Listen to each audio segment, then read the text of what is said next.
is another dimension. A dimension of sound, a dimension of sight, a dimension of mind. You're moving into a land of both shadow and substance, things and ideas. You've just crossed over into the Twilight Zone.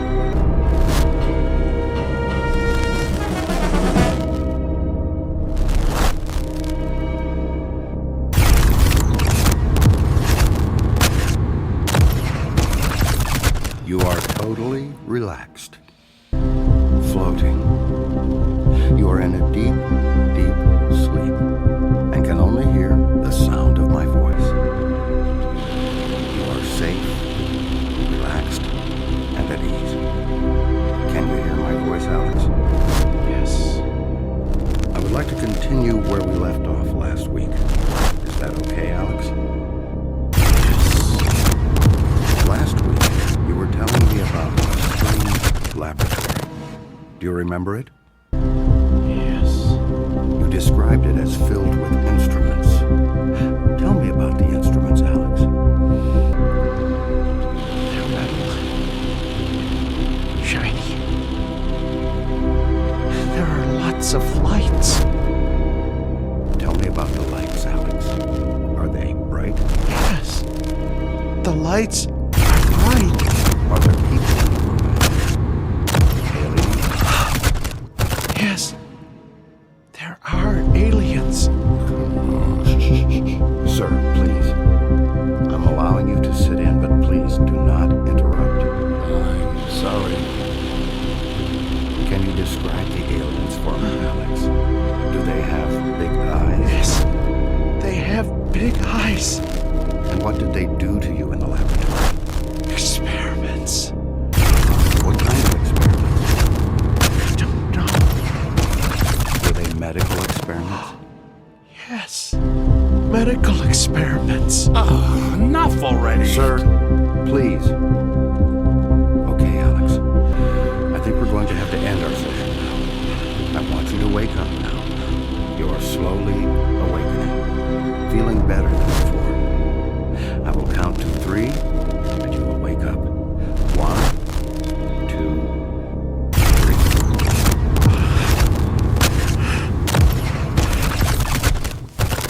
Did I talk about the aliens again?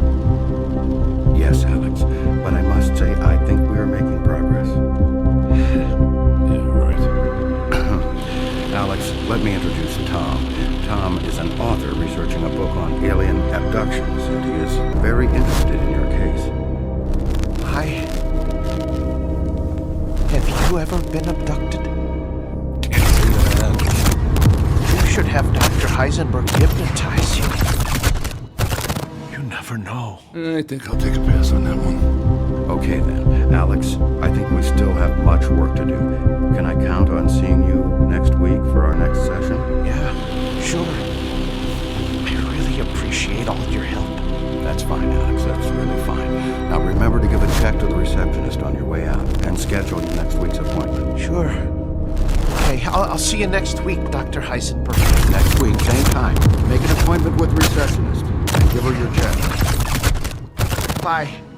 Oh, it was nice to meet you, Tom. Yeah, good luck out there and in here. Sir, I must ask you to never disturb a session like that again. Session? You call that a session?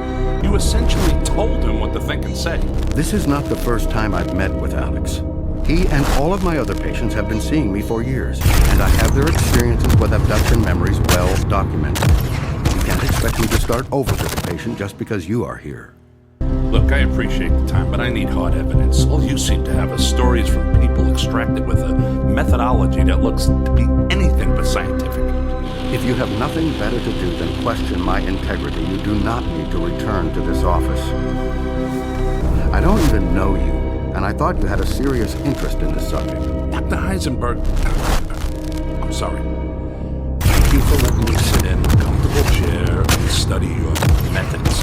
And yes, I can guarantee you that I will never return to this office. I just hope that someday you tell that poor sap he's cured.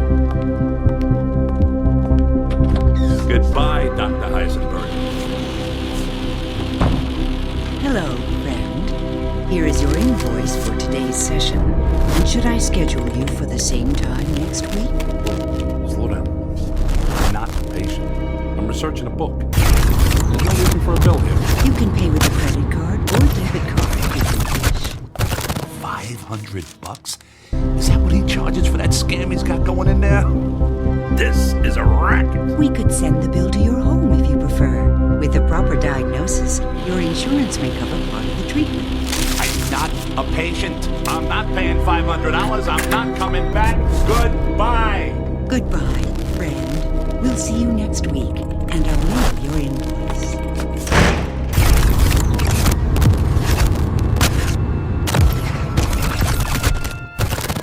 Meet Mr. Tom Calkin, a bad writer with a bad attitude and good intentions who pens conspiracy books that no one seems to read. He speaks to an audience driven by paranoia and does his research in a land of charlatans, frauds, and fakes.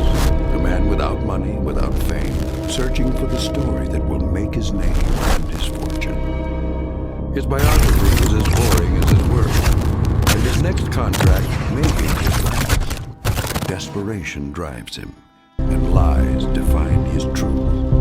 At least, until he finds his story in that place where all lies fail. A place where even the bright light of truth isn't always what it seems.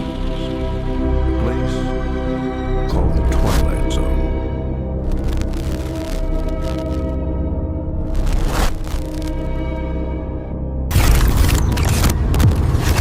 And now, the Twilight Zone, our story, The Walkabouts, starring Mike Starr, with Stacy Keach as your narrator.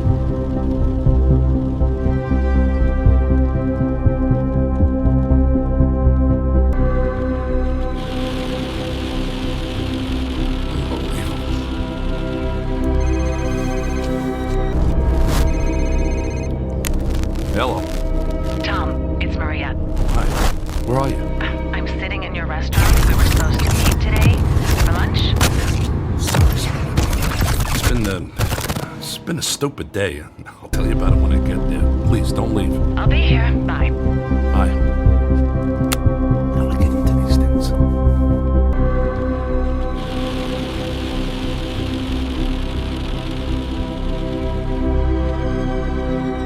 Sorry I'm late. I was meeting with the psychiatrist who specializes in alien abductions. Sounds fascinating. How did it go? It's all crap. The guy is an absolute charlatan. He probably had more to do with creating the idea of alien abductions than helping the people who think they've been abducted. Okay, look. We've got a problem. I've edited many books in my time, but I have never worked with an author who made such big promises and delivered so little. Wait a minute. Are you talking about me? Yes. Look, you pitched us an idea for a book about UFOs, and you said you had some evidence that was going to blow the lid off of Roswell, UFOs, and everything people have wondered about and feared on this whole subject of flying saucers. And all I ever hear from you are stories about charlatans, frauds, and fakes. I mean, what is this hard evidence you supposedly have? I mean, you have researched a book before, I assume. Yeah, I really do have something. But it has to stay secret. If anyone but you and I even know I have something in my possession, I'll have the government, the military, the CIA, and God knows who else after me. That's a great story, Tom, but my publisher is starting to give me a hard time. We've given you a significant advance. We've covered lots of expenses and heard nothing but promises. I don't care if you're an established author. It is time to deliver a manuscript. Speaking of expenses, I think I owe that psychiatrist $500. What? His receptionist said they were going to mail me a bill for $500. Okay, this is what I mean. All I ever get from you are excuses, apologies, and bills. Where's the manuscript and where's the evidence? Look, you're the one pushing me for this whole alien abduction angle. What do we need it for? That's the hot topic right now. I have to have that component. You're the one making this difficult, not me. I knew you'd say that. It's always about someone else with you, so I'm going to help you out. I found a guy you need to meet. I mean, you can't find good sources? I'll find them for you. Who? He's a UFO researcher. Great. Just what the world needs, another UFO researcher. I'm only going to say this once. You are going to meet with this guy, and you will present your manuscript and evidence to me in 1 month. Fine. I'll meet with him. What's he do? He's a hypnotist. Oh, you gotta be kidding me. Have you listened to anything I've said? This guy is different. He goes out with small groups of UFO abductees, and they revisit the site of the abduction. He engages in hypnosis on site, in the field, and he has supposedly uncovered some hard evidence. He calls them walkabouts. Is he Australian? No, Oh, let me guess. You're gonna publish his book instead of mine. he's not writing a book, but if you don't come up with something soon, I might ask him. That's good. That's a good one, because the last thing anyone wants to see is another boilerplate book about UFOs and alien abductions from your publisher. Getting a little cocky, and quite frankly, I don't appreciate it. Besides, my publisher sells what people want to read, and people read what we sell. Why do you think we're having this conversation?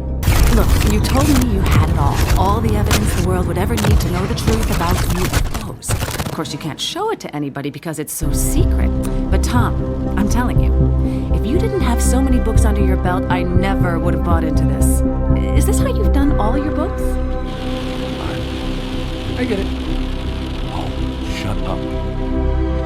Who is this guy and where do I find him? His name is Tammuz. Oh, what?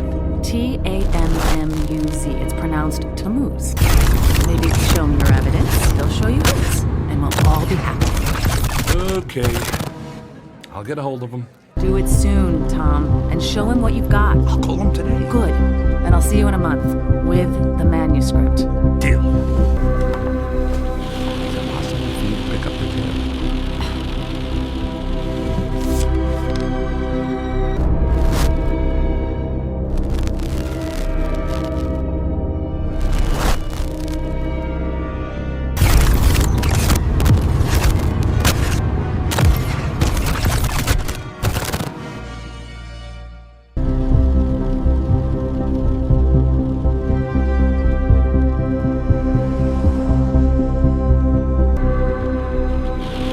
So, how do you know Maria? I'm a writer. She's my editor. I'm writing a book, and she suggested I meet with you. Let me guess, a book about alien abductions? Actually, it's about UFOs in general, but this alien abduction thing is a hot button with her, so here we are. How did you get interested in UFOs? Actually, I never gave them a thought until I had a little encounter. A close encounter? That's an understatement. Any abduction flashbacks? Nope. Wasn't that kind of thing. I was fishing, hiking actually, in the Rocky Mountains. That's when a meteorite flashed across the tops of the trees and hit the side of a mountain. Let me guess, it wasn't a meteorite. It sure wasn't. I climbed up there to get a look at it and could see it was metal and aerodynamic. I thought it was a jet. I climbed down to tell the police about a plane crash until I started to look closer at the thing. And that's when you saw a flying saucer. Didn't look anything like a saucer, flying or otherwise. Just a tangle of mangled metal. It sure wasn't a plane. That's when I heard a sound inside. I thought it was a survivor of the crash. It turned out it was. A little gray man with a big head and large eyes. Didn't look anything like what you hear about. It was kind of mangled, actually. It stopped moving as I looked inside, and I could see pools of blood. Clear, blue blood.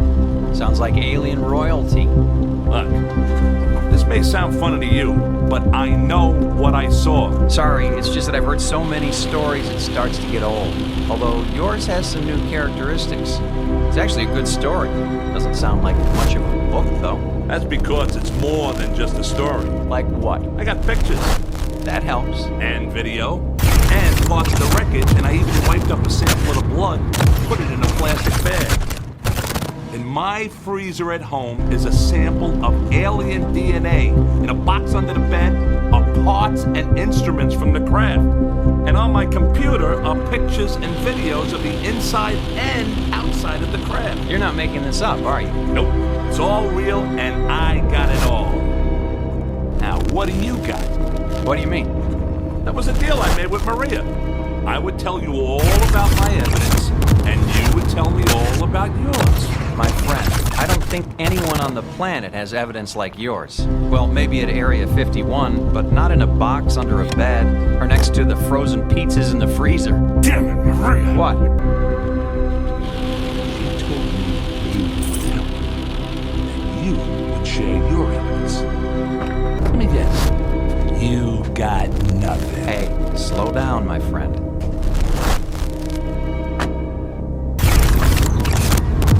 I'll show you what I got, but when it comes to pictures, videos, wreckage, instruments, and alien DNA, well, I gotta tell you, that's tough to beat. But give me a chance, we're almost there. Where exactly are we going? We're meeting with my group. We work together on various UFO projects. On this trip, we've brought along 12 people who claim to have been abducted by aliens. The site we're going to is where 3 of them say they were abducted. What's the point of that? Evidence. The evidence that both you and I are looking for. We found that if we return to the site of the reported abduction, some people can actually recall where UFOs supposedly landed, hovered, or demonstrated some phenomena or activity. We then go to that particular spot and look for evidence. Now we're talking. What kind of evidence? Pretty boring stuff compared to what you got. Usually we do soil samples, take readings for radioactivity, magnetic fields, pass metal detectors over the ground. We've managed to find some interesting stuff, assuming you're a soil chemist. You got dirt? I didn't say that. It's just a question of how you look at it. A UFO site can tell you a lot if you know what to look for. Speaking of that, is your crashed vehicle still sitting up there on that mountain? Nah, it's gone. I went back a week later and there was no sign of it. I hate when that happens. Are you sure you saw something up there? I saw it, I have pictures, and there is still some evidence up there. The kind of evidence you look for. The rocks on the side of the mountain. You can still see where they're scratched and gouged by the crash. That's all you can see. I looked everywhere and there's no sign of anything else. I'd like to go there with you someday. The craft, or whatever it was, may have left some metallic particles on the rocks as a result of the collision. Do you remember where it is? I have it marked on a map. Back at home. In the box under the bed, no doubt. Where else would I keep it? You're a funny guy, and obviously a man with a lot on his mind. I think you'll like this group of people we're about to meet. They've got a lot on their minds, too.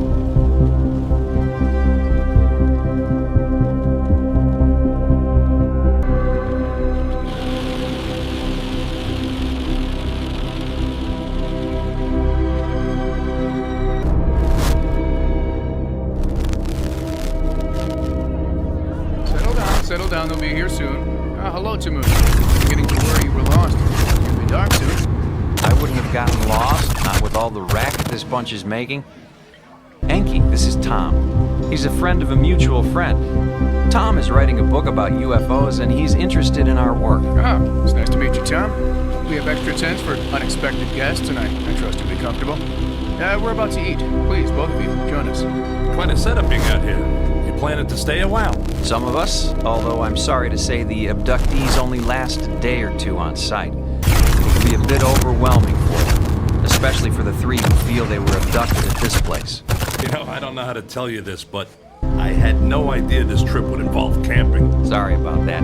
We'll take care of you. I think we might even have some extra clothes for you, although it's more of a jumpsuit. That's okay.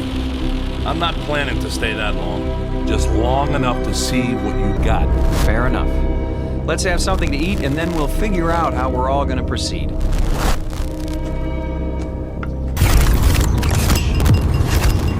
If I could have your attention, please.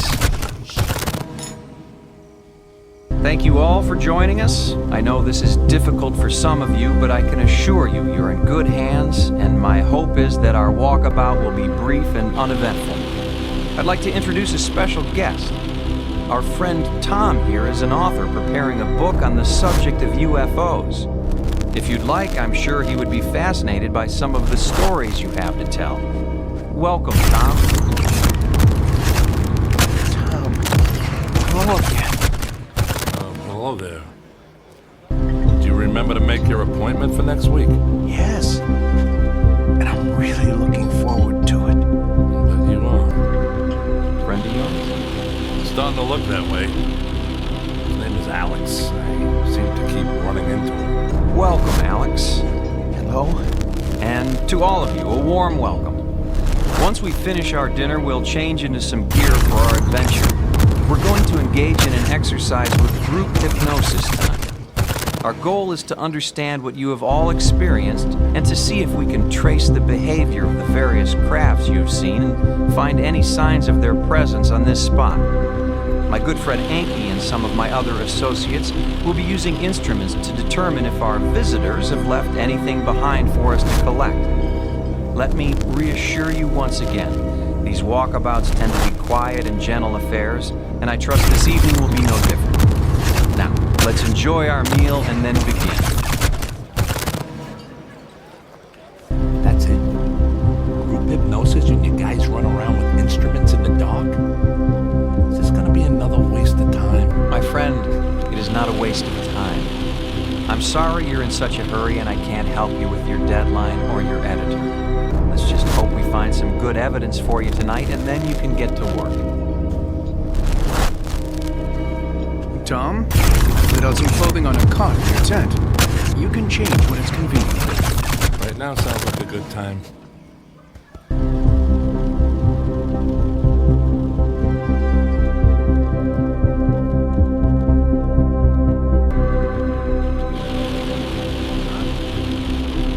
Hey, Tom.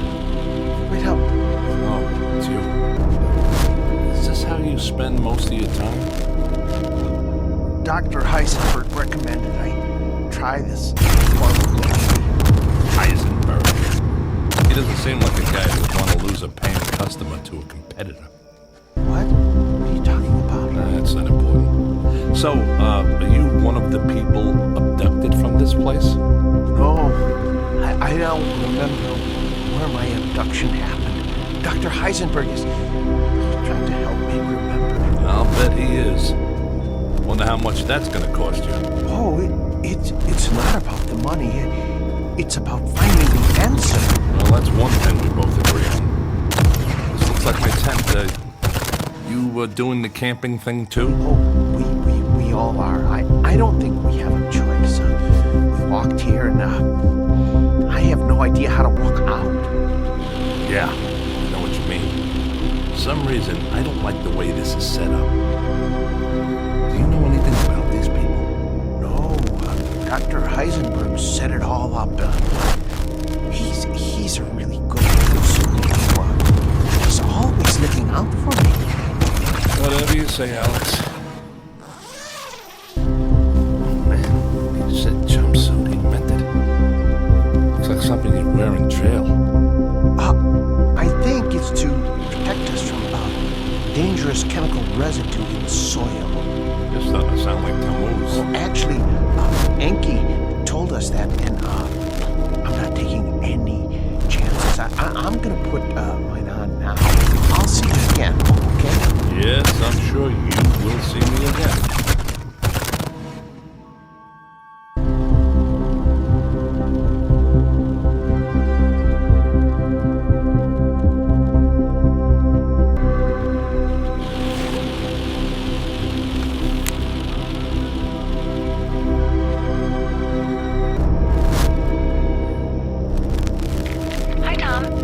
Expecting me to pull?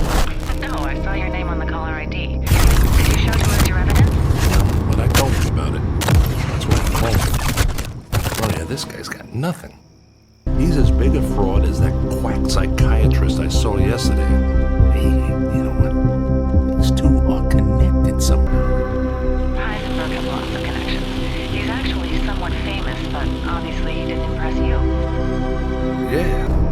Yeah, obviously not. Look, Maria, I'm gonna give this my best, and then I'll get right to work on that manuscript, okay? Are you all right, Tom? I mean, is everything okay? Yeah, everything's fine. I'll see you in a month, okay? Okay, that's our deal. Tom! Oh, sorry, Tom. I didn't know you were on the phone. Yeah.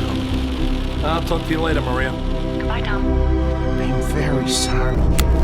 Was that your wife? No, I'm not married. Someone I'm working with, maybe you've seen her. Her name is Maria. Sorry, I don't know anyone named Maria. Yeah, but somehow she knows Heisenberg. Lots of people see psychiatrists. Yeah, the only thing is, I never told her the name of the psychiatrist I was meeting with, yet she knows his name. You sure you never saw a woman named Maria around the office? I don't know. You sure you don't know some way out of here? Oh, no, especially now. I mean, it's pitch dark out here. It sure is. I feel like an idiot in this jumpsuit. Alex, I'll tell you what. What? I like you. You're a nice guy. It's a relief to hear someone say, I don't know, every now and then. Thank you. I don't have many friends. Sorry about that. It must be tough. Look, tomorrow morning you and I are walking out of here. What? You want to be able to do that? Shouldn't we tell someone? I don't think so. Let's go get this over. Who knows, maybe you'll figure out where your abduction took place. That would be great.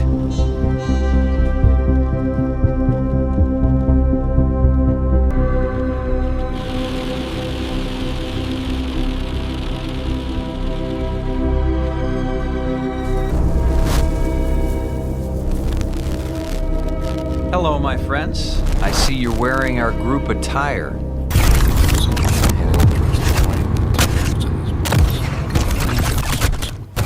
I don't know. I like the blue ones better, too. Please, my friends, I would like to ask all of you to recline on the cots that we've arranged here in the circle. Tom, I wonder if you'd like to join this session. I'm curious if there are any memories from your fishing trip that have eluded you. I don't think so, and if you don't mind, I'll pass on the mass hypnosis. I'm here to find evidence, not become a... Suit yourself. Is there anywhere special you'd like to sit or stand? Back here is fine. I'll watch from a distance. Good luck there, Alex. Have a nice nap. Thanks. I'll see you later, Tom. Right. My friends, please, if you'll take your positions and simply lie down. Get comfortable and be at ease.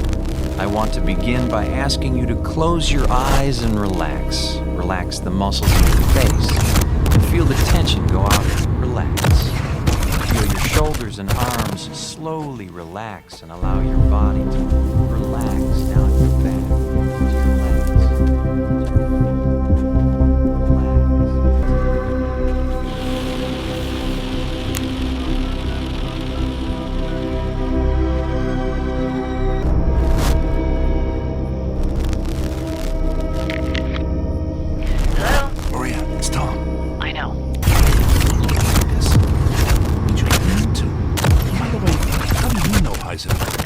What exactly am I doing here, Maria?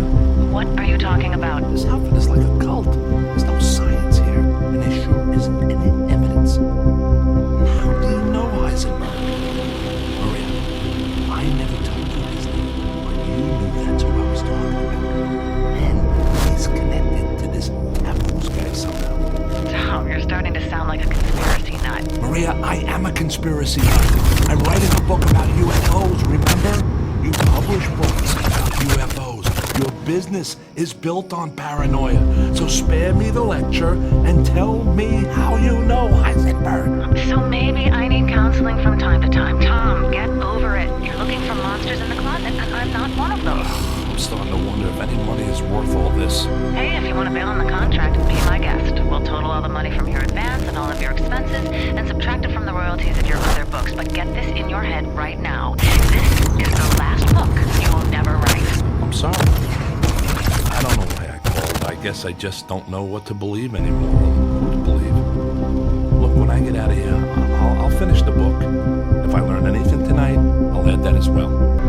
Tom, do me a favor. Don't call me again until you have the evidence and the manuscript in hand. I don't need the aggravation. I need the story you threatened to tell and the evidence you found to support it. Got it? Got it. Bye. Babe, it was just a book.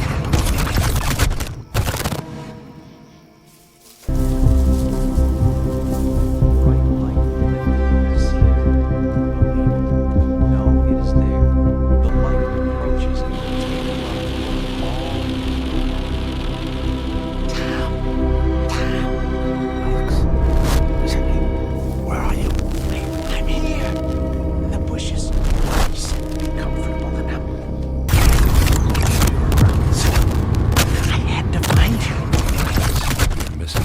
session. I don't want to do this. This is bad. Good. Alex, you're starting to get it. This is a scam, and that's bad. No, I'm really bad. Look. Oh my God! What is that?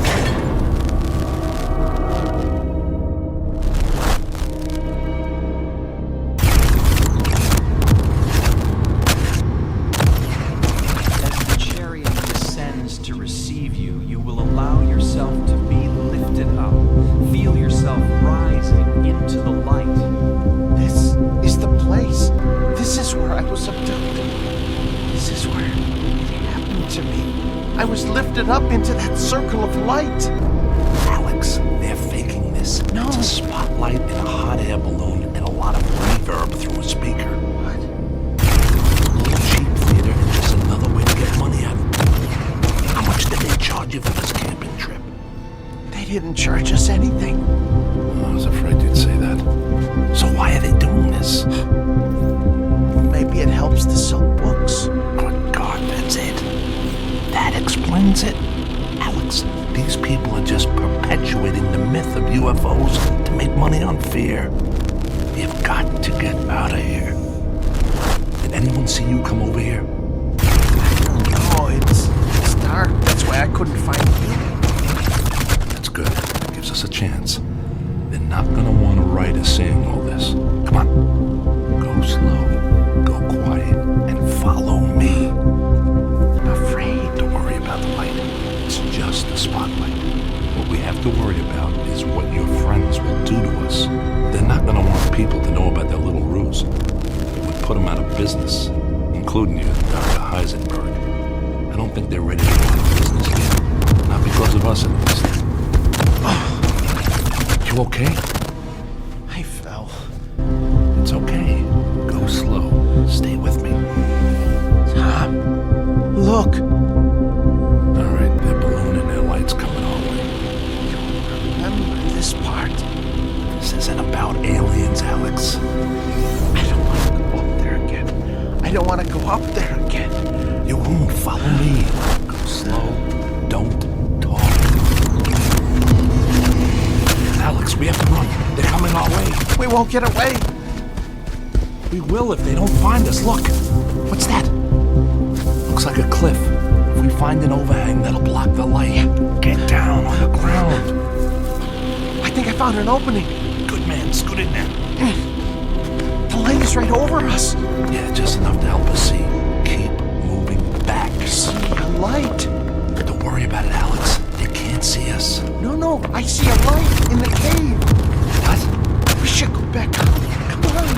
That's not an option right now. Let's go see what's in here. Might be a mine or something. This part of the area is loaded with them. We'll hide in here overnight and then hightail it out of here in the morning. I see a light bulb. Yeah, we're in a mine. We just can't figure out why they're still running power to it. There might be someone working in here, so just be cool. I remember a cave. When I was abducted, I think I was in a cave. Dr. Heisenberg helped me to uncover it. Alex, you're done with Heisenberg. Heisenberg is a fraud. This is all a big scam to squeeze money out of a gullible public and to rip off poor souls like you. You are correct, my friend. Heisenberg, you soulless bastard. What are you doing here? You are part of this. You're destroying people with this charade. Can't you find another way to make money? On that count, you are right and wrong. Yes, this is a charade, but not the kind you think. Ah, hello, Timmuz. Hello, Enki. I seem to have found your missing friends. I am sorry. With such a large number of subjects, it was difficult to herd them all effectively. Heard them? What are we, cattle?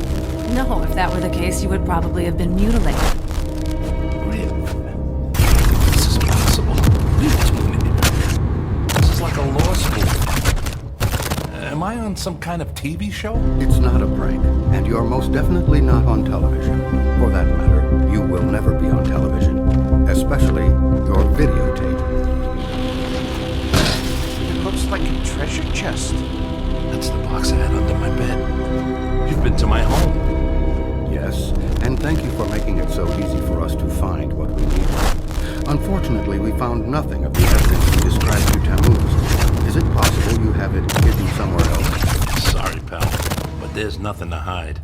I made it all up. Sorry, Maria, but it's a tough game out there for writers, and you editors aren't exactly easy to please. By the way, Maria, how did you get hooked up with these crooks anyway? Let's just say we have common interests. So, this is how you know Heisenberg? You're all part of a money-making machine that preys on paranoia. Your publisher, his practice. How long have you people been in business? Actually, we've been in business, as you say, for about 50,000 years. I must say it used to be much easier, but as your species and technology has improved, we've had to improvise some interesting new solutions to cover our tracks. You people are crazier than Alex. I'm not crazy. This is all real. Alex, you're going to be fine. I'm sorry that we had to use you in this way, but you have done a very good job. I don't know what I did. That's because you were under the influence of a very powerful hypnotic suggestion. Sleep now, Alex. Sleep.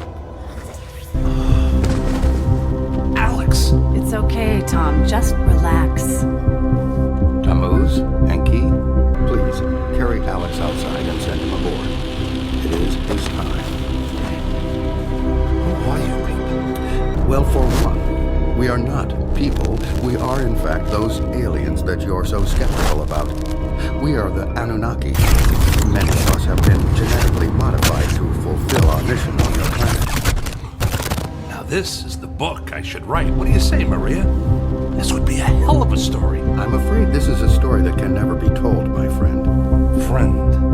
I've been hearing that a lot. What's the story with this friend thing? What are you going to do? Kill me? You kill your friends? That's a little serious for scam artists, don't you think? Now, who are you, really? It would have all been so much easier if you just told me you fabricated the evidence. Tom, we believed you. Are you kidding? You actually thought I had evidence of UFOs and aliens? Come on. We're all in the same business here. So I had my little scam with the book, and you got this deal going on. We can work together here then. But hey, no more of this messing around with people's heads like you did with Alex. Let's just be cutthroat editors and writers. Maria, I'll be a top writer. In fact, I can write this stuff better than you folks are doing it right now if you want to know the truth.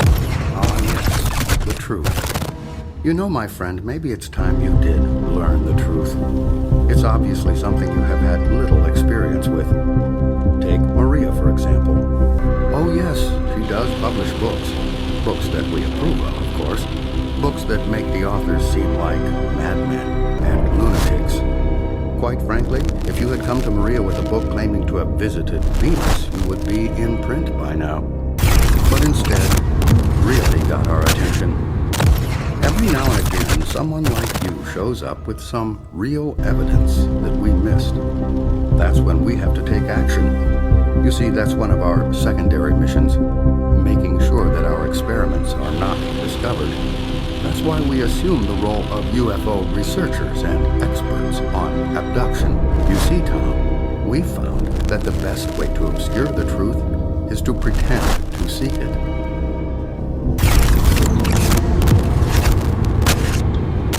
Sounds like our friend Alex has made his final journey. That is actually our primary mission. We are harvesters, in a way. You're going to kill him, aren't you? That's what you do with friends. He may be gone soon, but his DNA will live forever. It's necessary for our survival. You too will live forever, Tom. You are one of the chosen now. You are now our friend. Are you serial killers? You have nothing to fear, really. The whole process takes about 10 to 15 of your years. Alex was first harvested at a very early age, so his time is now. For you, you will still have some time left. It will be a time of some confusion, but all for the best, really. All for the best. You're going to kill me too? Like I said, you will have some quality of life for 10 to 15 years. And then, yes, you two will be harvested. Right. Harvested. Before I go, I have one question. Can I get an answer to one question? Sure, why not? After today, you will only remember what we allow you to recall as a new member of the abductee class. What's your question? It's just this, how many people will it take to pull out the fingers I'm about to bury in your throat?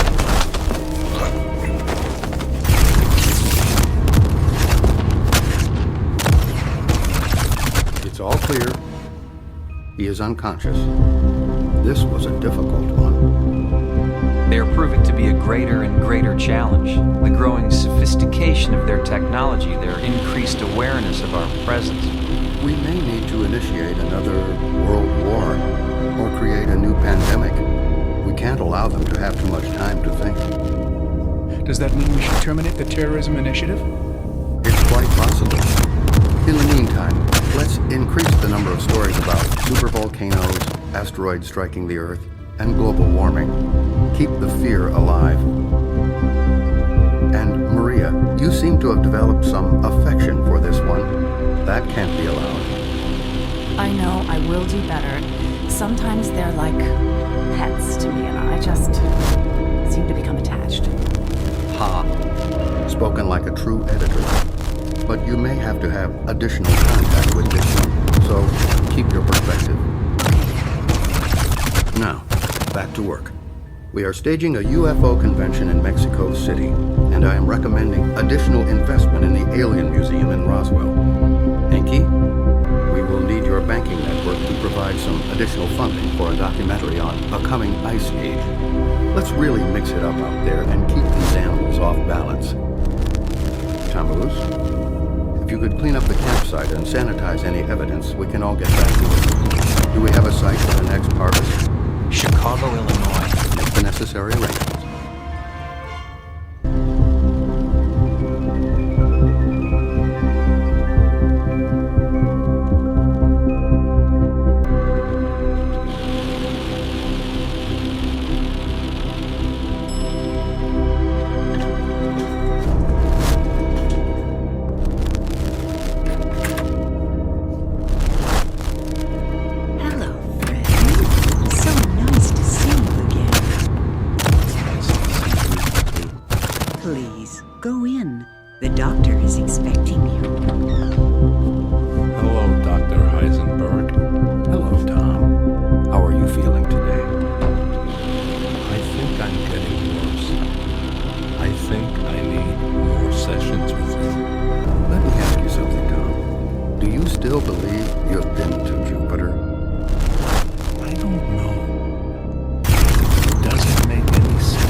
Who I think would be very interested in your story about Jupiter.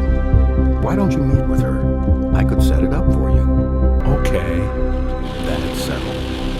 Now, let's begin our session. Close your eyes, and you will go into a deep sleep.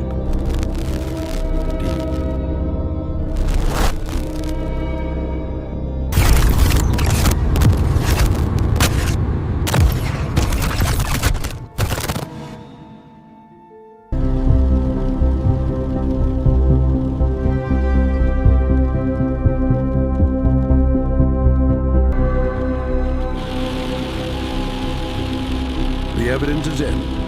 The facts are fiction, and the truth has become a footnote to a lie. Is it possible that we are in fact alone in the universe? There may be a time when we wish we were, especially after a brief walkabout that place known as the Twilight Zone.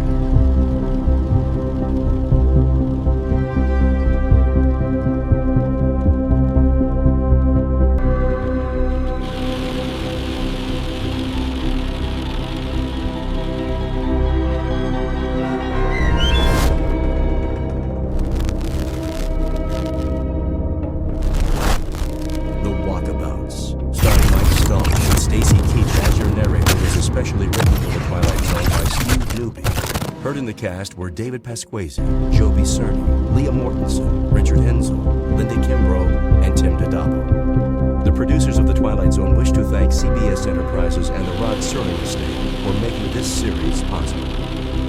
This copyrighted radio series is produced and directed by Carl Amari and Joby Cerny for Falcon Picture Group. Sound design, custom Foley effects, recording, and editing are done in the Cerny American Sound to Picture Theater by sound designers Todd Myers, Craig Lee, and Tim Cerny. To learn more about the Twilight Zone Radio Dramas and to contact us, visit our official website at twilightzoneradio.com. Doug James speaking.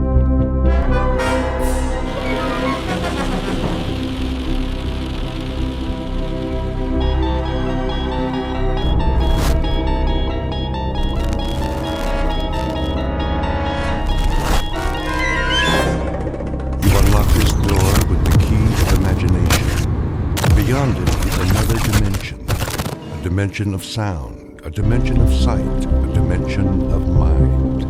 You're moving into a land of both shadow and substance, of things and ideas. You've just crossed over into the Twilight Zone.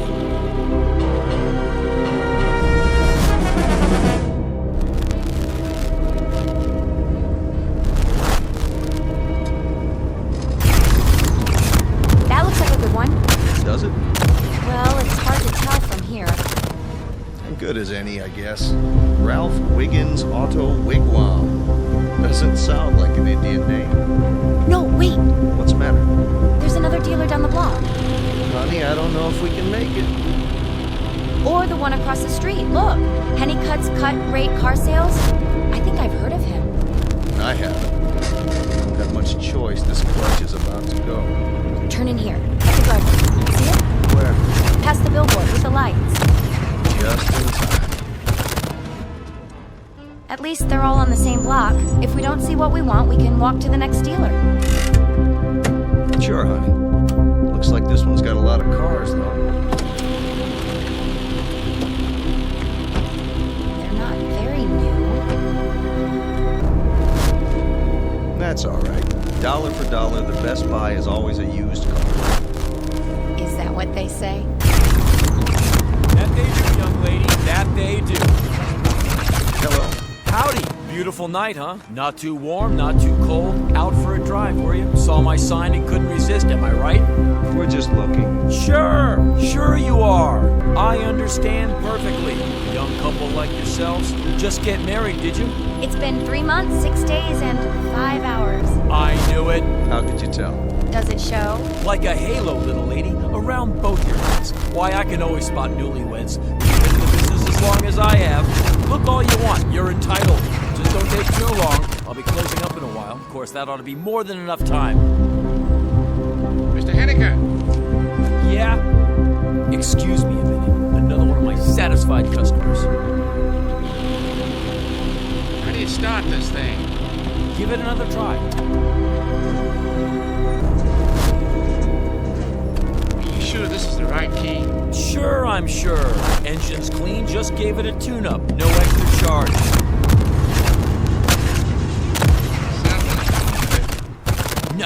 No. Needs a little breaking in is all. New points and everything. There you go, Mr. Nolan. You got yourself a great deal. Honey from Hennicut. Drive it in good health.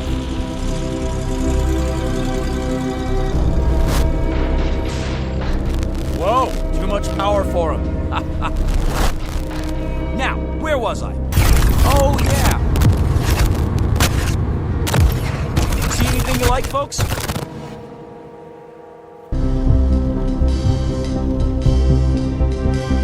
This, as the banner over his lot proclaims, is Mr. Harvey Hennicut, an expert on commerce and cot jobs. A brash, bright, and larceny-loaded wheeler-dealer who, when the good Lord passed out consciences, must have gone for a beer and missed his. And there are a couple of other important characters in our story beyond the young couple we just met. One is a little old man, and one is a Model A Ford, but not just any old man, and not just any Model A. There's something very special about both of them. As a matter of fact, in a few minutes, they'll give Harvey Hennicut a rare gift, something he's never experienced before. where they come from is conjectural. But as to where they're headed, this much we know. All of them, and you, are on the threshold of the Twilight Zone. And now, the Twilight Zone and our story, The Whole Truth, starring Henry Rollins, with Stacy Keach as your narrator. Well, what's your pleasure, folks? Got every kind of car you can imagine. We're just looking. That's all right, isn't it? Of course it is. That's what we want you to do. Nobody pushes you around here. No, sir. Around here, you can take your time. Pause, check, recheck, think, peruse, contemplate, wade through, thumb over, and dip into. At your leisure. Be my guest, folks. Thank you. We were thinking maybe a little coupe, you know, that doesn't cost too much. That's all we need. There's just the two of us. A compact, maybe. Something for a few $100s down. As late a model as we can get. Late? You shocked me. You know that? You shocked me just then. Oh, we're sorry. We didn't mean... You know why you shocked me. I'll tell you why. It's because you've succumbed to the propaganda from every cement-headed clod up and down this street. They call it Dealer's Row, but that's all it is, propaganda. They like to push the late models, don't they? Am I right or am I right? Well, we haven't been to any other dealers yet, but... Then you're lucky. They all do. And do you know why they push the late models? No, I can't say that You think it's because they're honest citizens? Upstanding, law-abiding churchgoers? Ha! Let me tell you something, young man. They push the late models because that's where the profit margin is. Plain and simple. I don't really know much about... I'll let you in on a trade secret. They'll cram those new babies down your gullet because they'd rather make a buck than a friend. Repeat customers, they don't know the concept. That's what keeps the business going. A year, 2 years, 5 years down the road, friends are what counts. But these new car dealers, they'd rather fill their wallets with cash than fill their hearts with the fellowship of man or woman, as the case may be. You understand what I'm getting at? I can see it in your eyes. You're bright young people. We were just looking for transportation. We figured that the newer the car... New? Ha!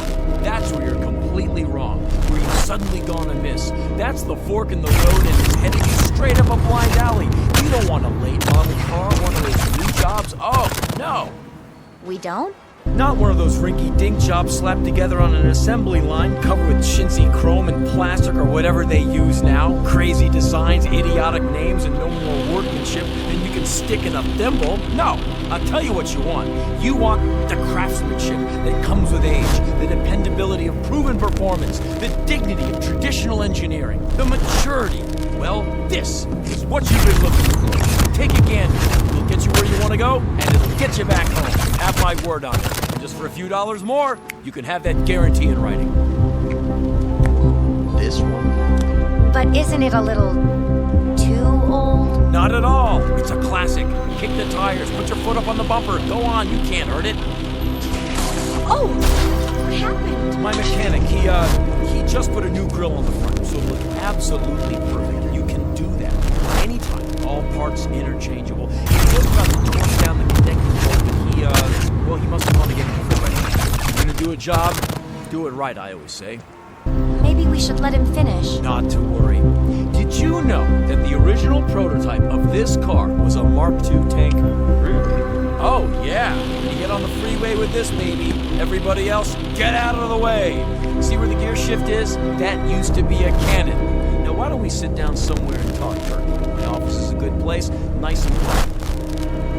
I don't know. Well, I do, because this is the one you want, and this is the one you're gonna get. I'll bend over backwards to make you feel. When you drive it off this lot, you're gonna feel so... Come on, honey. Huh? Where are you going? Well, if we could... maybe if we could look it over first and then see what else you've got. What else? Don't you know a good thing when you see it? This one will be gone by the time I close up tonight. Bargains don't last long on this lot. Here, check it over from the inside out. That's all right. No, I insist. Be my guest. Go on, slide in the front seat. Get the feel of it. Relish the luxury. Class like this doesn't come along every day. Hello? Be right with you, Grandpa. Come on, young fella. See how they built cars back when they knew how to build. Well, if you say so. Come on. You too, madam. Here, have a seat. Just slip right in. There we go. Park yourself in there and enjoy it to your heart's content. does have a lot of room. Sure it does. Boy, oh boy, you know what you should have when you sit in a car like this? Moonlight and a bottle of good wine. To go with the music from the radio. This baby here has atmosphere, huh? But good.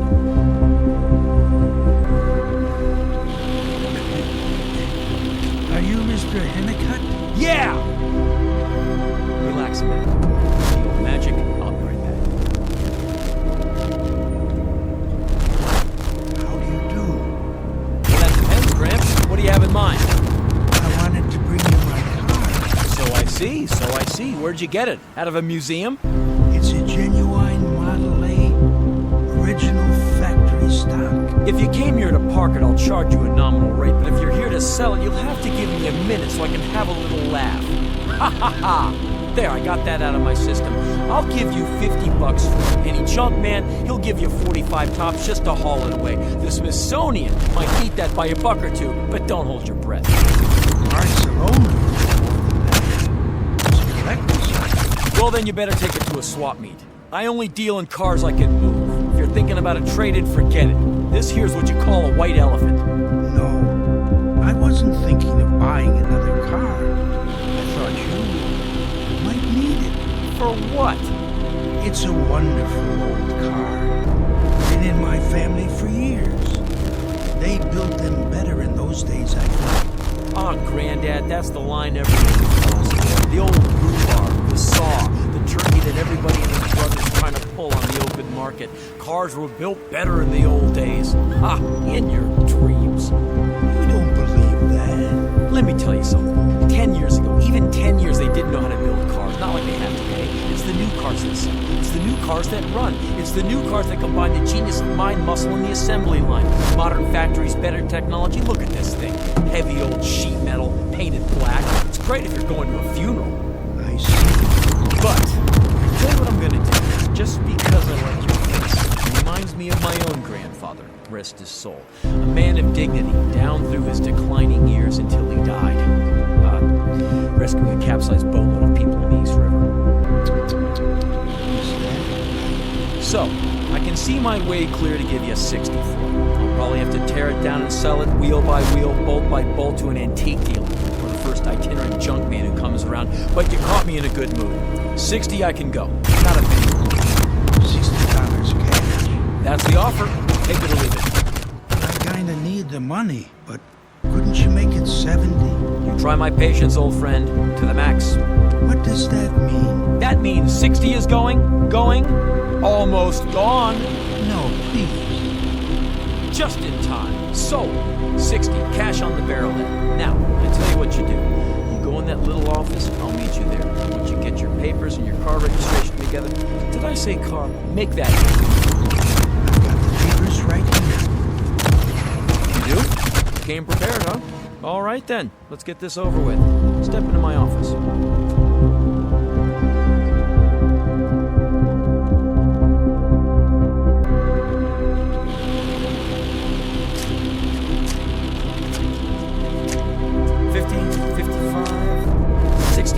There. Did you sign the bill of sale? At the bottom of the page. Good. And the pink slip? On the back. Signed, sealed, and delivered. Mr. Hennicutt. Mr. Hennicutt, of course. Here are the keys. Thank you. Oh, by the way, Mr. Hennicutt. Yes? There is one other small item I ought to mention, in the interest of full disclosure. Go ahead. It's haunted. Haunted? You don't say. Oh, yes. Without a doubt. The car is quite haunted. It's been haunted ever since it came off the assembly line, and every single one of its owners can attest to that fact. Well, no. I don't suppose you'd mind telling me how it's haunted. Oh, you'll find out soon enough. I will, huh? Did you sign the back of this form? Yes. Right. Or how can I unhaunt it? Wouldn't want to miss a thing like that. There's only one way. And that is? You have to sell the car. Oh, sure. I think I can remember that. Well, Mr. Hennicutt, it's It's been a real pleasure doing business with you. Likewise. Watch your step going out. I think you may find that you have actually gotten the best of the bargain at that. My aged friend, you do me an incredible injustice. Our little transaction, haunted or otherwise, was my charity case for the day. You dwell on that, will you? Dwell on it. No, Mr. Henry. You dwell on it. And I rather think you will.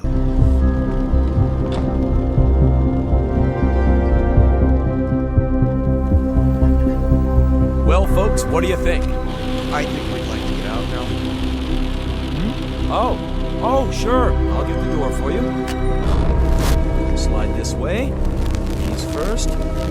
I don't know about the seat. It's not that comfortable. No, maybe you were in the wrong position.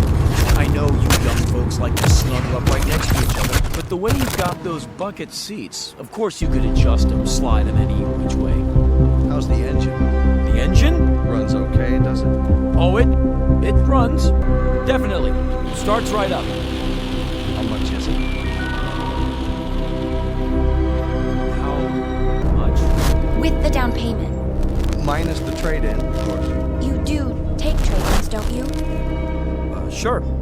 Sure I do. Take anything I can get. Hose it off, polish it up, and turn it right around. If it's too far gone, I wholesale it to this guy in New Jersey. What he does after that is none of my business. What? I mean, well, you understand. After that, it's not my worry. Of course, I cherry pick them first. If some little old lady had it locked up in her garage, then it's worth more than Blue Book. Naturally, I don't tell her that. I beg your pardon? Say, sorry, lost track for a minute there. You got a trade-in, do you? Oh, yes. Over there, when we drove in, remember? Sure, I remember. Anybody get hurt in that accident? What? At least it's clean. Bobby washes it every weekend and waxes it once a month. Then if you like it so much, why get rid of it? Well, it does need a little work. I just don't know how much more money we should put into it. A little work? I heard you coming. Training's shot. You need a long block plus new shocks. And those brakes? Sounds like fingernails on a blackboard. All right, without the trade-in. For the one you showed us, you don't have a price on the windshield. This car? Yeah, how much is it? It's not for sale. Why not? Well, I don't know. But it's the car we were just sitting in. Wine, music, atmosphere. Yeah, sure. The one you were pushing so hard? You made it sound so nice. I know, but I guess I'm not pushing it. Something wrong with it? Are you kidding? It's a wreck, a rum-dum. But a minute ago you said... I know what I said, but it hasn't got any points. It hasn't got any rings. It hasn't got any plugs. It eats gas like it owns every oil well in Texas. Just joking, folks. Don't know why I said that. But the tires. Now, the tires are... completely shot. Re-grooved and painted black to look new. Plus the chassis bent. Got rolled so bad we had to weld the frame together for jokes. So, could that cause a problem? I'll handle this. All we want is something to get us around. Oh, it'll get you around. It'll get you around half a block and then it'll stop cold. You'll have to tow it in and the repairs will cost you double what you paid for it. It'll get to be a regular habit, every third Thursday of the month. Well, in that case, what else have you got? What else? Oh, well... You must have something in our price range. Well, to tell you the truth, I haven't got anything worth the time it would take to shoot. Say, what kind of place is this? Just what it looks like. Everything in this lot should be condemned. I got more lemons per square foot than a fruit grower in Salinas. Listen, kids, take my advice. What you ought to do is, you ought to hit one of the honest dealers. Somebody who'll stand behind his product. And remember, you get what you pay for. Find something you really like and make an offer. Start with 20% off the sticker price and don't drop below 10. Just don't come around here anymore for your own good. Okay, buddy, we'll do that. Come on, honey. What am I doing? Hey! Yes? If you really want to make a good deal, let's walk over to Ralph Wiggins and see what he's got. Good idea. You mind if we leave our car here for a while? Why would I mind? I got about as much business tonight as a dentist in a graveyard.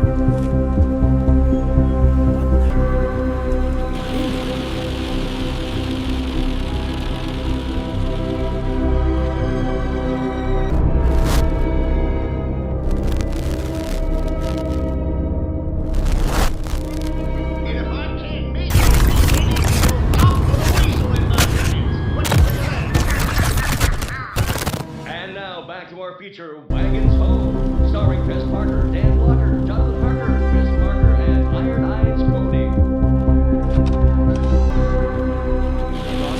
Huh? Oh, hi, Irv. What's up? Nothing. Just taking a break. Yeah, sorry I'm late. I was out at the junkyard trying to find a hubcap for that Chevy. I got two while I was at it. Good, good. So how's the action tonight? Everything's pretty quiet. Hey, Irv. Yeah? You wouldn't Believe what? Nothing. Come on, I can take it. Ah, what's the point? You won't believe me. Oh, that bad, huh? Live and learn, right, boss? Well, what do you want me to do tonight? Stand in the corner, wave him in? Hey, I could put on that monkey suit again. Nah, it's too late. How about trying to move that old Essex? Move it is right. It's not going anywhere on its own. Knock it down 100. Tell everyone it's the last of its kind. That's right, it is, so you don't have to lie. That'll be the first. But listen, you gotta keep that hood closed. When you can't see the engine for the rust, you gotta play a little hide and seek. What we got is a car that could have carried the French soldiers to the first battle of the Marne. Nice, I like that. Just don't go advertising the fact. And Irv, I want you to do something else. I want you to put a sign on the car that says it's for sale as is, no guarantees. Joking. And while you're at it, open up both sides of the hood so they can get a look at what they're buying. Not joking. Just do it. Yeah, sure. One question, though. Yeah? You want to sell it or keep it around for an heirloom? You're right, Irv. Why am I shooting my mouth off like this? Don't know what got into me. Very funny. I knew you were pulling my leg. Irv, do I look all right to you? What'd you have for dinner? Oh, this is nuts. The power of suggestion or something. What is? Some old gleep that sold me the Model A out there. Oh, I was wondering where that came from. What should we do, sell it off the cards? You know, there's a car club meets every month. He was real nuts. He comes in here with a song and dance about a haunted car. Did you get what I said? Haunted. That's a new one. And I was stupid enough to stand there and listen to him. What I should have done was call up the booby hatch and reserve a rubber room for him. I get it. You had a little drinky, didn't you? Just a little one, right? No, Irv, not a drop. I'm as sober as a judge. Then maybe that's the trouble. There's a bottle around here somewhere, boss. Later, go on out in case anybody shows up. I gotta make a call. Sure, boss.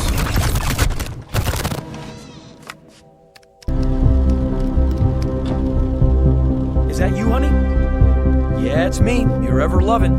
Say, baby, about tonight. I'm gonna be a little late. Well, it's inventory time. Look, I told you. Sure I did. Oh yeah, a whole lot. Might run into the wee hours. So what I'm gonna do, what I'm gonna be doing tonight is, I'm gonna be playing. When I told you it was inventory time last month, I was playing poker with the boys then too. Honey, wait a minute. Hold on. I'm kidding. I didn't mean that. No, don't wait up for me because, oh, this is nuts. I'm the one who needs a rubber room. Must be sick or something.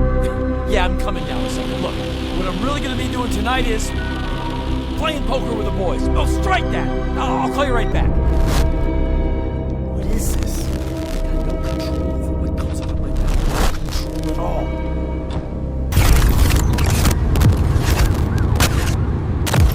Just gonna lock up the side gate. Good. Hey, boss, what's the matter? You don't look so good. Irv, I'm in the midst of a calamity. The old gleep I was telling you about, the one who said the Model A was haunted, he was right. Whoever owns that car has to tell the truth. Irv, you dig what I'm saying? You ever hear of anything more ghastly? Me, Harvey Hennicutt. From now on, as long as I own that car, I don't have a choice. I have to tell the truth, the whole truth, and nothing but.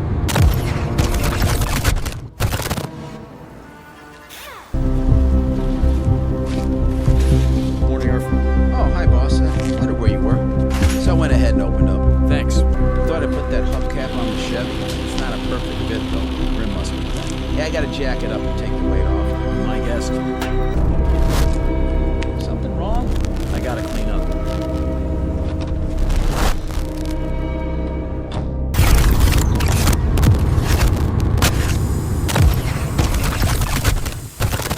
Boss, what happened? Looks like you didn't get much sleep. She wouldn't let me in the house. Had to sleep in my car. No kidding. Gee, that's rough. Just Just let me make some coffee and change my shirt. I got major aches and pains. You ever sleep in the backseat of a Buick? No, I can't say that I have. Oh, boss, you got a message. Tell her I'm moving in with a friend for a while. That'll teach her. Sure, anything you say, only that's not it. Some politician called.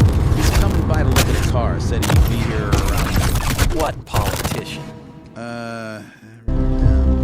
Here, Grimmy or Grimby or something. Grimbley? Yeah, that's it. He's coming here to get a car from me? Yeah, pretty neat, huh? Play your cards right and you can make a bundle. Oh, boy. Tell me which ones and I'll polish them up. Now, that's what I call bad timing. Well, I got a couple of hours. Sure we do. Something tells me this is going to be the hardest sale I ever made.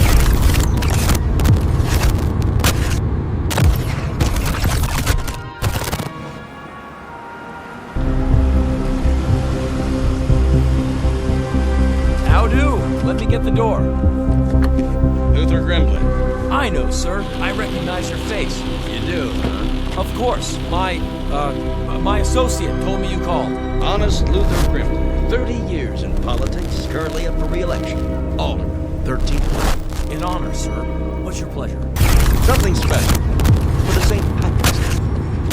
I understand perfectly. Something out of the ordinary, like a nice classic Model A, for instance. Look at those lines. Beautiful, isn't it? Well, that depends. If you take 12 aspirin and shut your eyes tight, you might call it that. But in the cold light of day, son, that's a wreck. Oh, I wouldn't say that. It's aged like a good wine. Gourmet cheese. Preserves Grandma used to make. It would be a novelty. How does it go? Well, I can tell you one thing. Yes? Out with it, son. The block's cracked. The block? All the way through. Let me open the hood so you can see. What else? Where do you want me to start? The tires, for example. Good rubber? Shot. Dried up. Starting to crack. Still got some tread. Might be good for a while. A while? This car's living on borrowed time. Taking that into account, what's she worth? I mean, assuming some idiot wanted a really lousy car to use for a gag or something. So the photographers would put his picture in the paper. Maybe 500? $500? Well, it is unusual. Say 600? Why not 300? What? You don't understand. You see, this is a bad car. It's a lemon, unsweetened. Why, you dirty, clever, demon son of a gun. But that's the truth, the absolute truth. I've heard all kinds of routines, all kinds. Nothing gets past Luther Grimbley. But you, clever little cookie, you, this is the old reverse English, isn't it? The old twister. No, sir, that's not it at all. Why, you sharp-shooting devil, you knew I wanted it, didn't you? You knew, as soon as I laid eyes on it, something that would stand out. Tell you what, I'll give you $250 for it, mainly on account of its good politics to drive an old jet. The retired folks, the ones in the restaurant, they'll see that and it'll warm the cockles of their hearts. Make people realize I'm not getting rich off it. That I'm one of them. You want to give me 250 simoleons? Make that 225. Huh? I didn't notice the dent in the fender. Oh. Deal? 2 1/4? As is, no strings.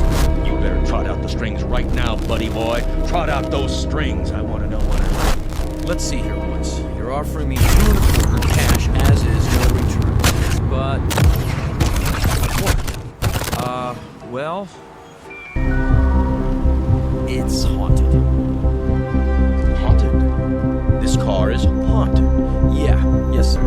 How is it haunted? Whoever owns it has to tell the truth. What do you mean by truth? The whole truth, the real Megillah. And the only way you can stop telling the truth is to sell the car to someone else.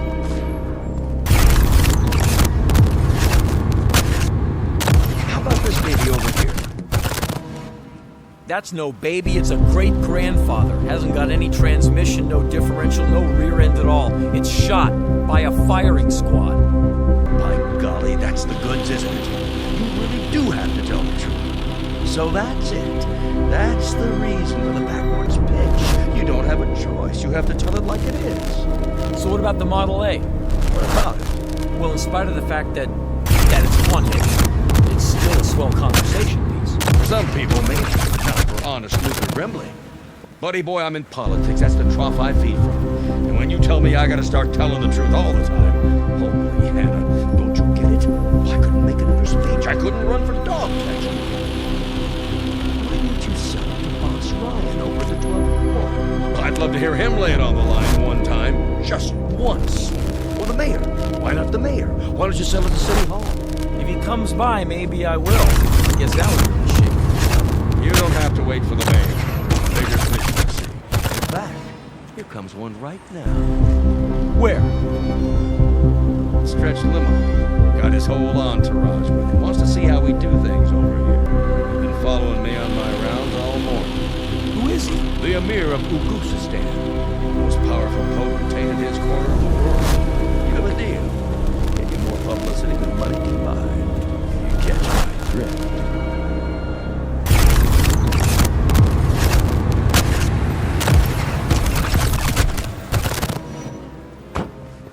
Alright, get the camera set up. Over here is good. What's all the equipment for? We're eyeball news team. Give me a sound level. There's the mic.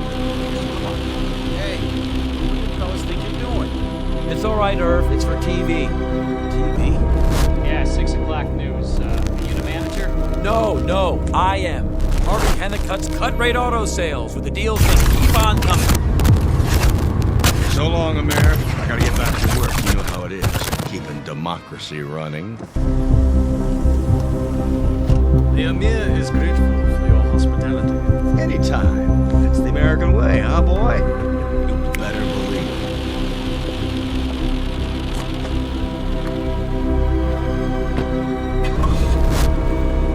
Why don't you boys stick around a while? The Emir is due in Manhattan shortly.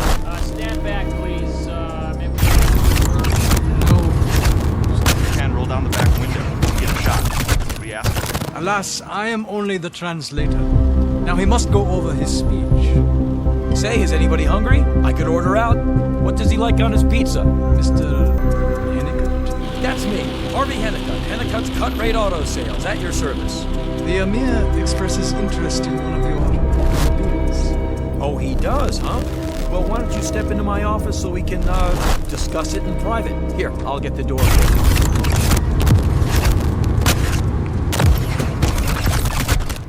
Get a shot. Follow them inside, handheld. Oh, no. Sorry, boys. All negotiations are strictly off limits, especially to the press. But I'll give you an interview just as soon as we're finished. Irv, get everybody an ice-cold Coca-Cola. Open the machine up on the house. Sure, boss. Coming right up.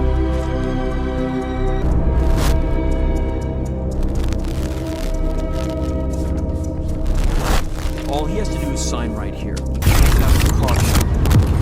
Everything seems to be in order. Go ahead. I'll get the keys. Do you need a pen? Mr. Hennicutt.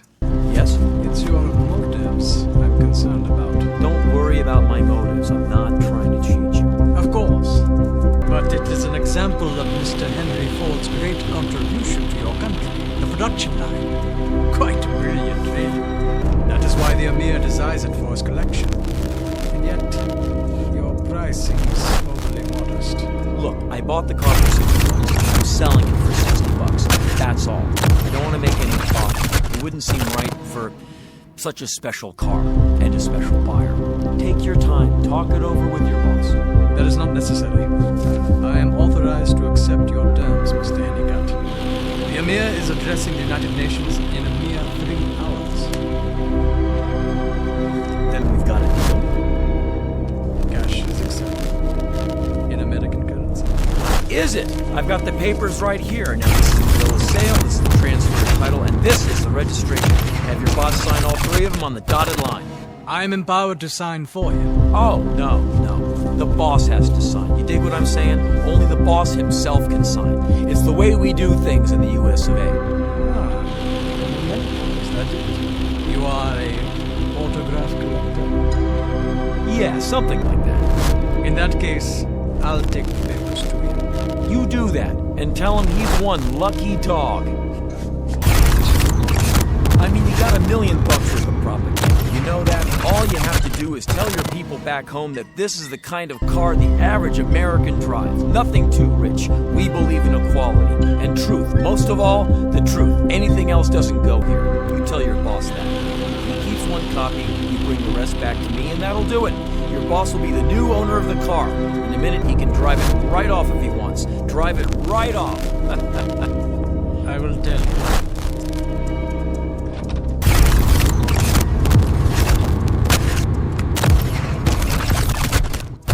Operator, long distance. The New York Times. No, wait a minute. Listen, operator, can I ask you a question? If an American citizen has something important in the way of news, I mean real important, that could affect foreign policy, well, who should he call? That is, look, just get me the White House, will you? And tell him I'd like to talk to the president right away. I guarantee he'll want to hear this. It's important.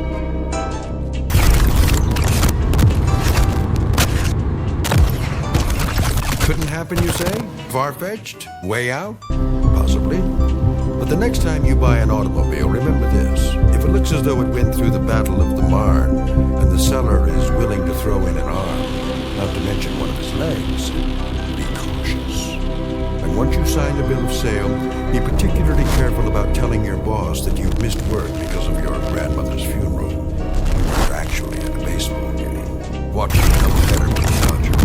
Because you'll be the proud possessor of an instrument of truth, manufactured and distributed by a dealer with exclusive rights to a territory called the Twilight Zone.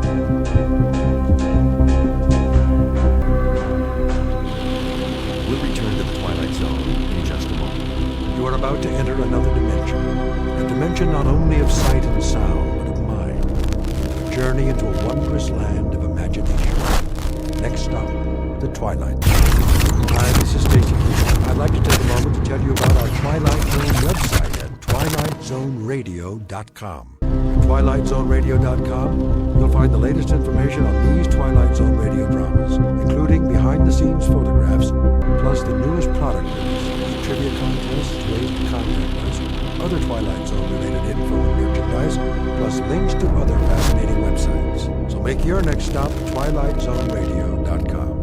Visit twilightzoneradio.com to purchase these Twilight Zone radio dramas on cassette and CD, or call toll-free 1-866-989-ZONE. That's 1-866-989-9663.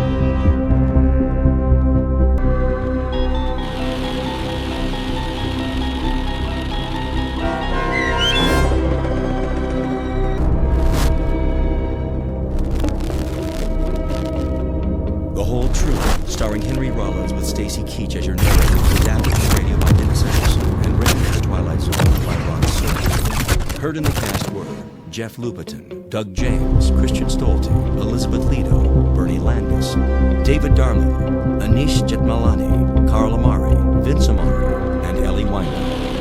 To learn more about the Twilight Zone radio dramas and to obtain audio cassettes and CDs of these programs, visit our website at twilightzoneradio.com. The producers of The Twilight Zone wish to thank CBS Enterprises, Carol Serling, Dennis Etchison, Dick Brescia Associates, Claire Simon Cassidy, Terry Gibbons, XM Satellite Radio, Sirius Satellite Radio, our sponsors, and our radio affiliates for helping make this series possible. This copyrighted radio series is produced and directed by Carl Amari for Falcon Picture. Audio editing, sound design, Foley effects, and mix for the Twilight Zone radio dramas are by Cerny American creatives Craig Lee, Michael Slaybaugh, Bob Benson, and Jason Rizzo. To learn more about the Twilight Zone radio dramas and to contact us, visit our official website at twilightzoneradio.com. Doug James speaking.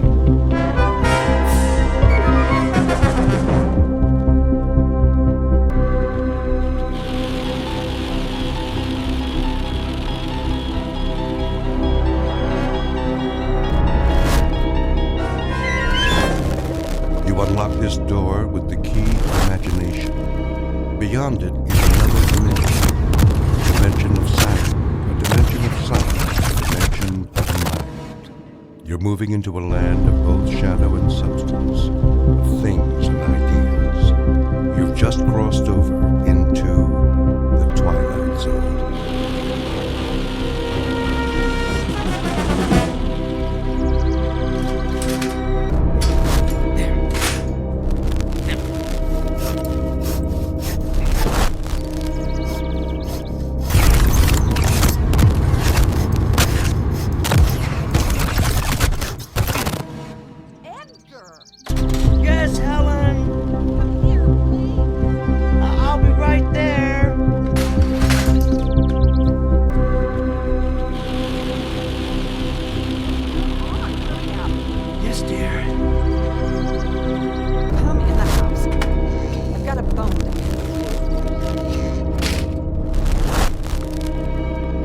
What's wrong, Helen?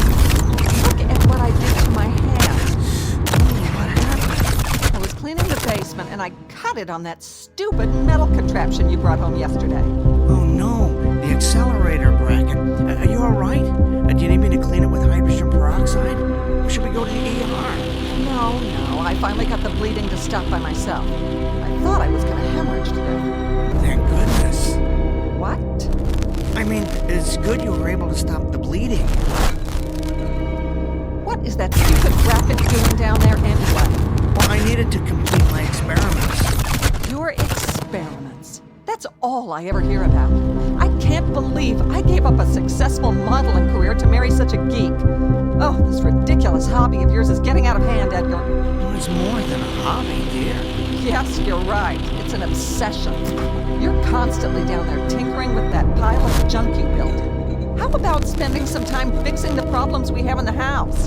How about repairing that leaky roof, Edgar, or the garbage disposal that keeps breaking down? Well, I'll get to all of that, Helen. I promise. It's just that I'm so close to a breakthrough. If I can just figure out how to break down the molecules into subatomic particles. The only breakdown around here is going to be mine unless you get rid of that oversized erector set. Do they know you're bringing all that equipment home from work? No, but they don't really need to. You see, it's all equipment they've discarded. They don't use it anymore. In other words, you're going garbage picking behind the lab and dumping it in our basement. Why don't you just do these experiments at once? Because the facility isn't doing any more research with... With what, Edgar? Well, it's not important for you to know, Helen. I don't want to waste your time talking shop. You're one to talk about wasting time. Maybe if you put this much thought into your job, you'd be able to get a promotion. Well, the only kind of promotion available to someone my level would be a project manager. What's wrong with that? Well, I'm not the managerial type, Helen. I do budgets, giving evaluations of personnel, writing reports for upper management. Yes, and that's why managers make the big money. But I'm an engineer. I'm good at working with equipment, not people. I like calculating formulas, not salaries. I'd be terrible in a managerial position, Helen. I'd be wasting my time. You don't seem to mind wasting your time outside while my life's fluid is gushing out of me. Where were you anyway? Across the street, meeting the new neighbors. Finally moved in? What's their name? Let me see if I can remember how to pronounce it. Bhagavatula. Yeah, that's it. Bhagavatula. Oh, great. What is that, Korean? No, Helen. They're from India. India? Doesn't that real estate agent know how to sell to people like us? They're quite nice, really. He's vice president of one of the banks downtown. She's a professor at the university. Such a lovely woman. Real exotic beauty. Well, not as lovely as you, of course. Oh, and they have a 13-year-old boy. He'll be at the junior high in the fall. Of course he will, because their kind always follows the same pattern. They move into our neighborhoods, take our jobs, and infiltrate our schools. Oh, Helen, I hope you're not going to be hostile towards the neighbors like you are towards that lovely Sanchez family 2 doors down. You can actually learn a lot from them. Mr. Bhagavatul was telling me about some of the fascinating customs in their country. Can you imagine? The only thing I can imagine is the stench of curry casserole that's going to be wafting across the street. I'll tell you something, Edgar. I am sick of the way this neighborhood is changing. And I'm even sicker of not being able to do anything about it because your salary isn't high enough for us to move someplace nice. Someplace with people like us. We're trapped. We've got Gandhi and his family moving it across the street. Pancho Villa and his gang living 2 doors down, and God knows who else ready to move in at any minute. And you're oblivious to all of it, Edgar. You're like that ostrich with its head in the sand, tinkering away in the basement while this neighborhood is going downhill. Well, I'm sick of it, and I can't take it anymore. Things better change soon, Edgar. Do you hear me? Things better change soon.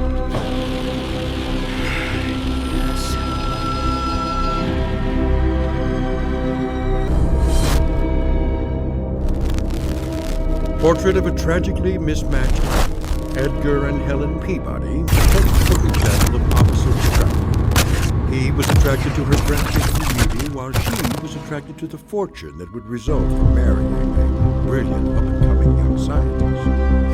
Alas, her beauty turned out to be only skin deep, while neither his fame nor fortune had materialized. Now they languish in a loveless marriage, sustained by the fear that they've come too far to turn back. But a third party will soon come into the middle of this unlikely union, a guest who will cause the simmering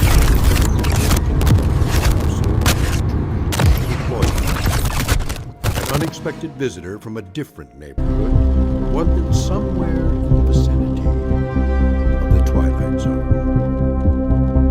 And now, the Twilight Zone and our story, There Goes the Neighborhood, starring Tim Kazarinsky with Stacy Keach as your narrator. Alright, this bracket should keep the accelerator in place. I do believe this configuration will work. Tighten this pulse. I'm dying to tell someone about this, but I can't believe I almost spilled the beans to hell on this. Oh, I gotta be more careful.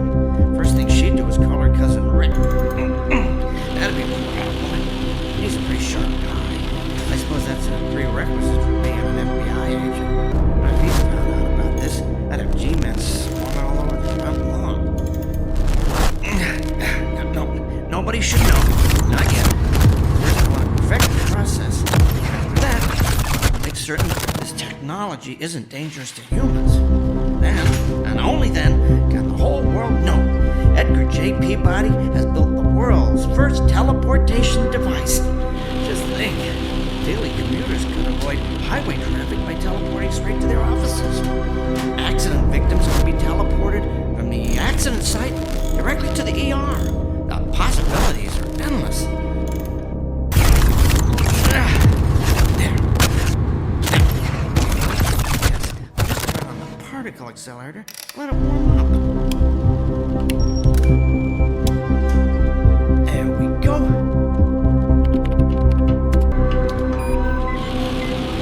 Reminds me of that old super heterodyne radio receiver Dad had when I was a kid. Always had to let that baby warm up.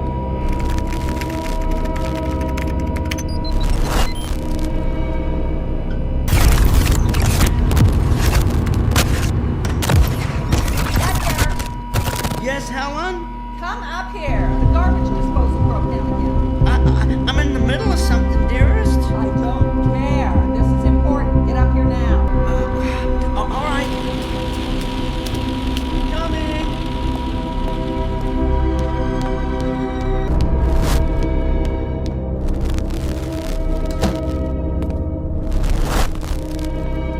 Well, it's about time. I've never seen such a smoke. What's wrong with the garbage disposal?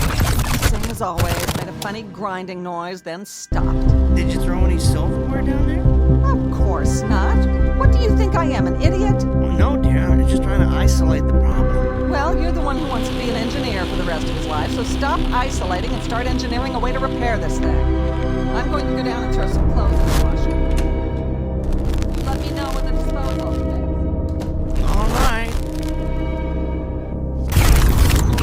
Let's see what the problem is. I don't see anything wrong under the sink. No leaking anyway. I better get a flashlight and look down the drain.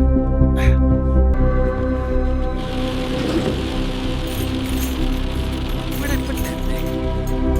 Used to have a flashlight in here. What on earth? Edgar! Downstairs! Kill it! What is it? Another spider? No! Bigger! Harry! Kill it! Oh, if it's Harry, probably is a spider. Where did you see it? Stairs! By the stairs! I'll roll up this newspaper and use it to vanquish the beast for my beauty. Hurry!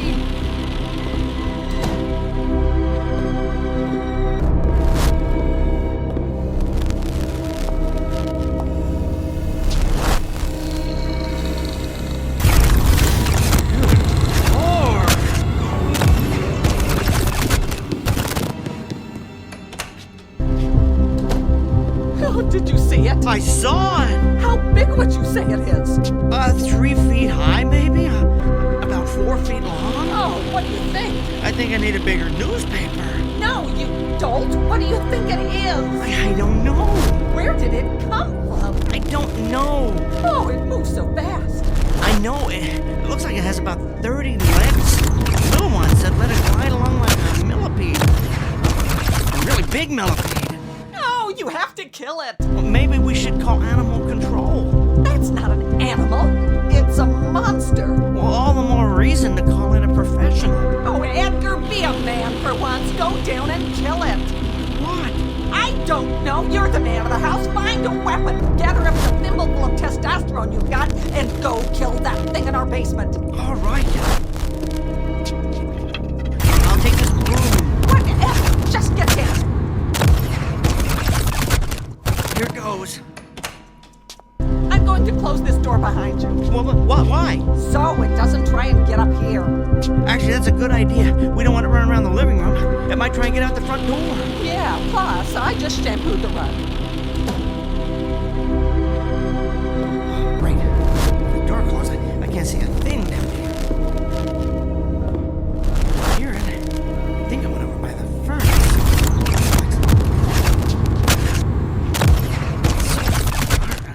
I'm gonna have to turn on the light.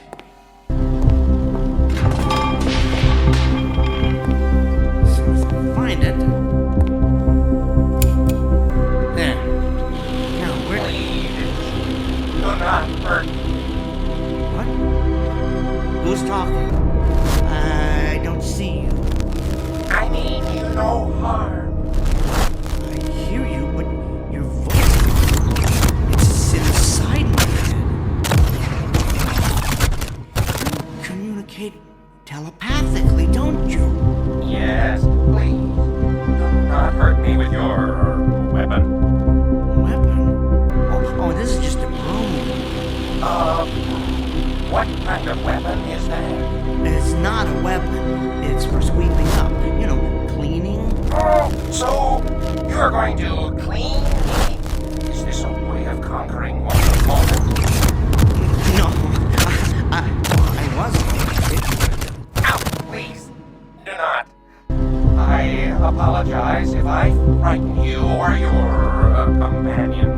Companion? Oh, you mean Helen. I guess that's one word to describe her. Where are you anyway? Behind this eating source. I was right. You like the warmth over there in that corner by the furnace, don't you? Yes. Why? Traveling through space-time continuum appears to have affected my body's metabolism. I am very cold. The space-time continuum? Where are you from? It is hard to explain. Suffice it to say, it is a different time and place. Are you saying you're from a different dimension? I would consider that an accurate assessment. How did you get here?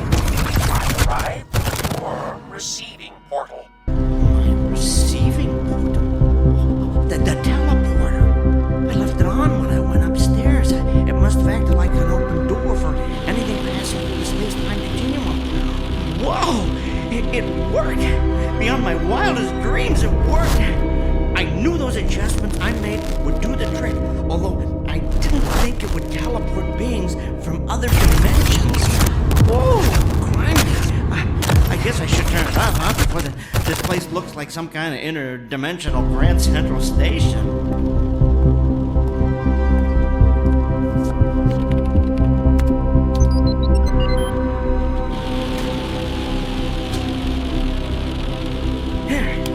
I guess I can consider my latest modifications a triumph. I have successfully teleported a being from another dimension to a basement in Hackensack, New Jersey. And experimenting with teleportation. Yes. I have as well. So teleportation isn't a standard mode of transportation where you come from? No. I have been conducting trials in secret. I know the feeling. I was an engineer on a teleportation project at my company a few months ago. Out of the blue, the government ordered us to cease and desist, but they never explained why.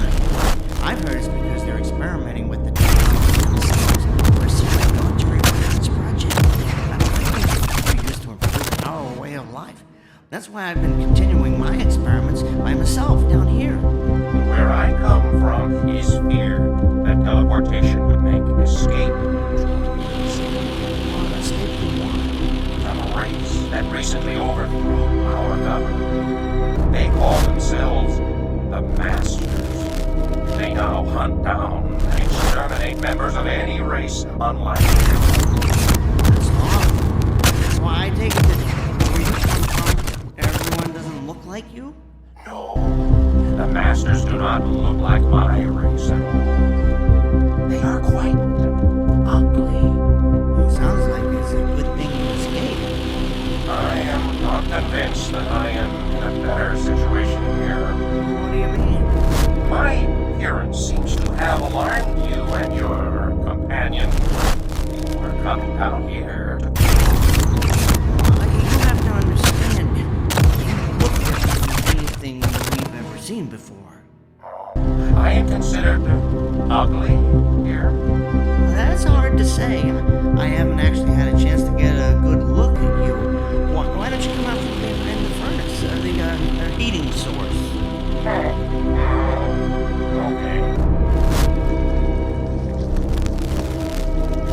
Oh, you definitely don't look like any species we have here. But ugly? Trust me, I've encountered far uglier beings on this planet. Edgar? Hey, whoa, where are you going? You don't have to hide back there again. I fear your companion does not share your indifference of my appearance. Oh, don't let that bother you. Helen doesn't share anybody's opinion about anything. Would you excuse me one moment? I need to talk to my companion. Edgar, what's happening down there? I don't hear any killing going on. Helen, dear, I've decided not to kill it. Why not? Well, I'd like to learn more about it. Well, fine. Kill it and slice it open. Then you can look around at its guts and learn all you want. Well, I'm not talking about its anatomy. I want to keep it alive, observe its behavior. I don't know, ask it some questions. Ask it questions? Helen, sit down for a moment. Edgar, what's going on? Just listen to me. I'm not sure how to tell you this, so I'm just going to come right out and say it. That creature in the basement is from another dimension. It arrived here through the space-time continuum from a place where it has suffered unbearable persecution. Well, I would like to learn more about it, and find out where it came from. Whether it's from some alternate universe on Earth, or perhaps some other planet in a distant galaxy. And maybe even find out if I can help it. Edgar, you have officially gone over the edge. I mean, I've always considered you eccentric, quirky even. But I never realized there is a hole in your marble bag. Helen, I'm telling the truth. Okay, let's assume for the sake of argument that you are. How did that thing get here? Well, you have to promise not to tell anybody this. But that contraption, as you like to call it, the one I've been building in the basement, it's a teleportation device. The creature was passing through the space-time continuum and employed it as a destination portal. Give it to me in English, Edgar, not your usual geek speak. Think of it like someone getting off a train at a specific station, except in this case, the train travels through different dimensions. Great. So we're harboring the commuter from another world. Where's the phone? Who are you calling? I'm calling someone to come and kill that creature. No, Helen. Yes! It's not enough that the neighborhood's been invaded by foreigners from other countries. You have to put out the welcome sign for a giant insect from a different dimension. I've reached the end of my rope, Edgar. It's time to put an end to all this.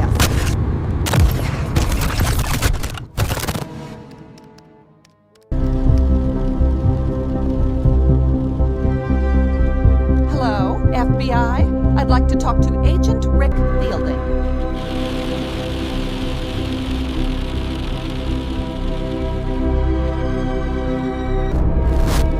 Helen, please, put that phone down. No, Edgar. There's an illegal alien in our basement, and you're clearly not man enough to take care of it, so I'm calling someone who is. My cousin Rick. Hello? Yes, I'm waiting to talk to FBI Agent Rick Fielding. Oh, he's not in. Can I leave a message? You see, there's an intruder in our house. Helen, I beg you. What's that? I wouldn't describe it as a person. No, it's not an animal. It's something much worse. Helen, please. Right now it's in our basement. I'm telling you for the last time. I went down there to do some laundry. All right, I was going to tell you my plan. I threw a load in the washer and turned around, and standing there looking up at me I thought of a way we could make a lot of money off that creature. Could you hold on for a second? But I guess you're not interested in being filthy rich. So, go ahead and finish telling the FBI your story. I'll call you back. All right, Mr. Trump, let's hear your big money-making scheme. Okay, now here's what I'm thinking. I learn as much as possible about this creature. Who it is, where it's from, what message it brings from the cosmos or the people of Earth. And that kind of thing. Then, since it only communicates telepathically, I become its spokesman. Telepathically? What does that mean? Well, never mind that part. I'll explain later. Anyway, we then travel around together, doing presentations at respected technical institutes, lecturing at universities, meeting with world ambassadors, and then we really go for the big time.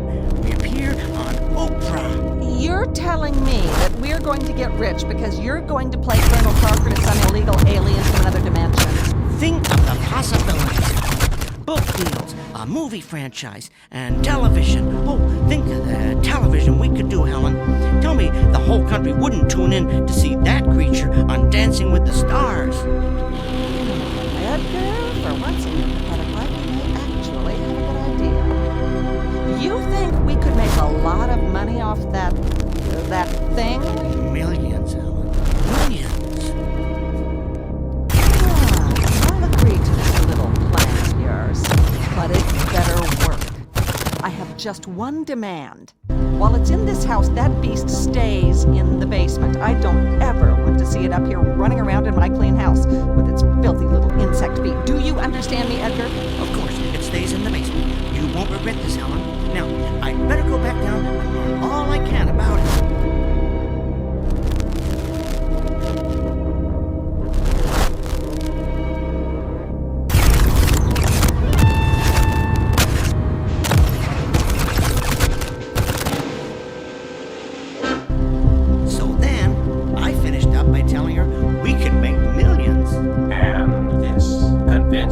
Let me stay alive. Are you kidding? If money's involved, Helen's all over it. You are being protected by a great big dollar sign, my friend.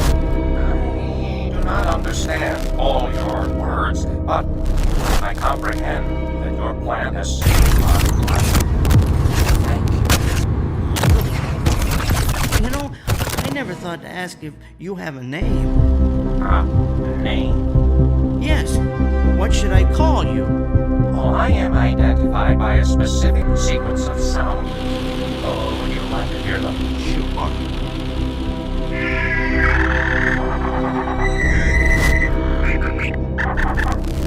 Fascinating, but I don't think my tongue could handle that. How about if I call you Al? Is there meaning to this? Al? Let's just say it's short for alien. Oh, I find this appropriate. And what should I call you? My name is Edgar. Edgar. To what species do you belong, Edgar? I am a human. I have heard you refer to your companion as Helen. Yes, that is her name. And what does Helen? It means the most beautiful woman in the world. Is Helen considered the most beautiful woman in your world? Helen is considered quite breathtakingly beautiful. She's what's known as a real head-turner. She once held the record for winning the most beauty contests on the East Coast. Unfortunately, Helen has what we would call an ugly personality. Then, from my point of view, she is not beautiful. I'm afraid there are many of my species who agree with you. I attempted to communicate telepathically with her when I first arrived, but I could not. Aw, she was in too much shock. No, her mind is closed. I cannot get through to her. Are you able to understand her? Oh, yes. Every word. My condolences. Forgive me for saying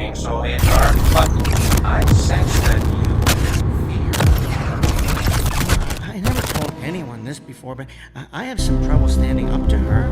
She has a very strong personality. So do you, Edgar. It took a great deal of strength for you to come down here and confront a species you had never encountered before. I suppose it did. I would encourage you to confront her in the same way. You mean try and hit her with a broom? Oh, if necessary.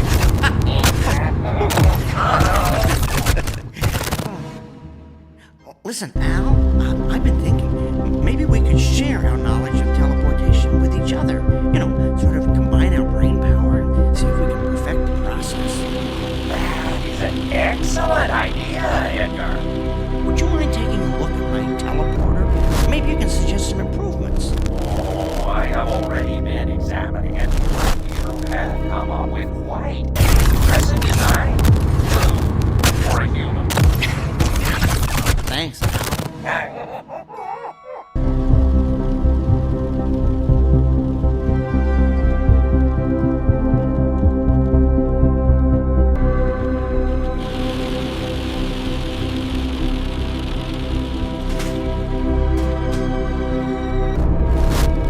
is that dishwasher ever going to be fixed? Should be good as new by dinner. Picked up a new gasket today. That's about enough.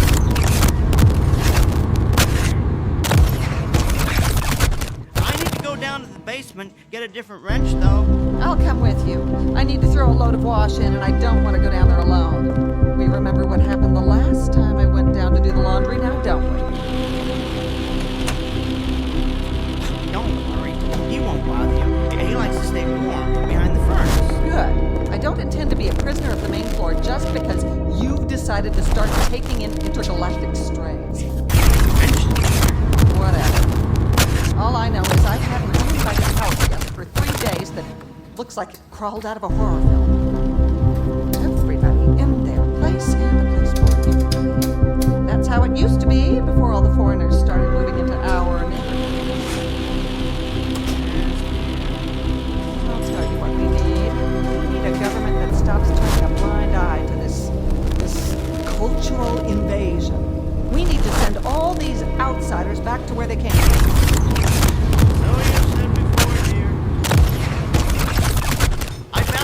I need. I'm going back off. Now, don't take forever to fix it.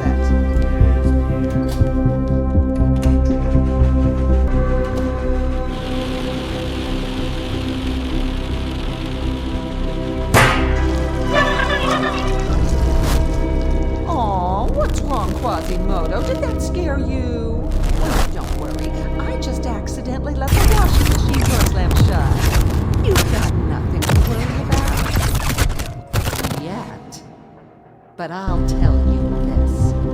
If I don't start seeing some money coming in from this brilliant scheme cooked up by Edgar Rockefeller up there, I will call my cousin, and the FBI will come here to see what Edgar's doing with that telethingy, and you will be hauled away and dissected like a frog in a 7th grade biology class.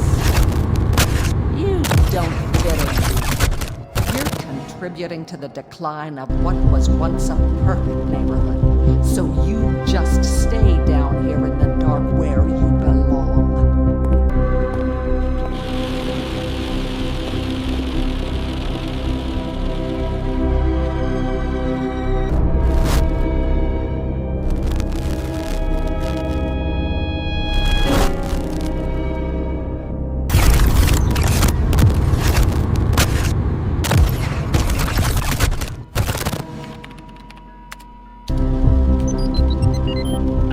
Subroutine that specifies where the person, or whatever, being teleported will arrive. Hopefully that'll put an end to any more random visits to unknown dimensions. If you enter the logic, as I said, it should work. I had been working quite extensively on it before I left my own dimension. So now, do you ever, miss where you come from? Yes. I do not miss the persecution, of course, but I do miss my home. Mostly, though I feel... Why now?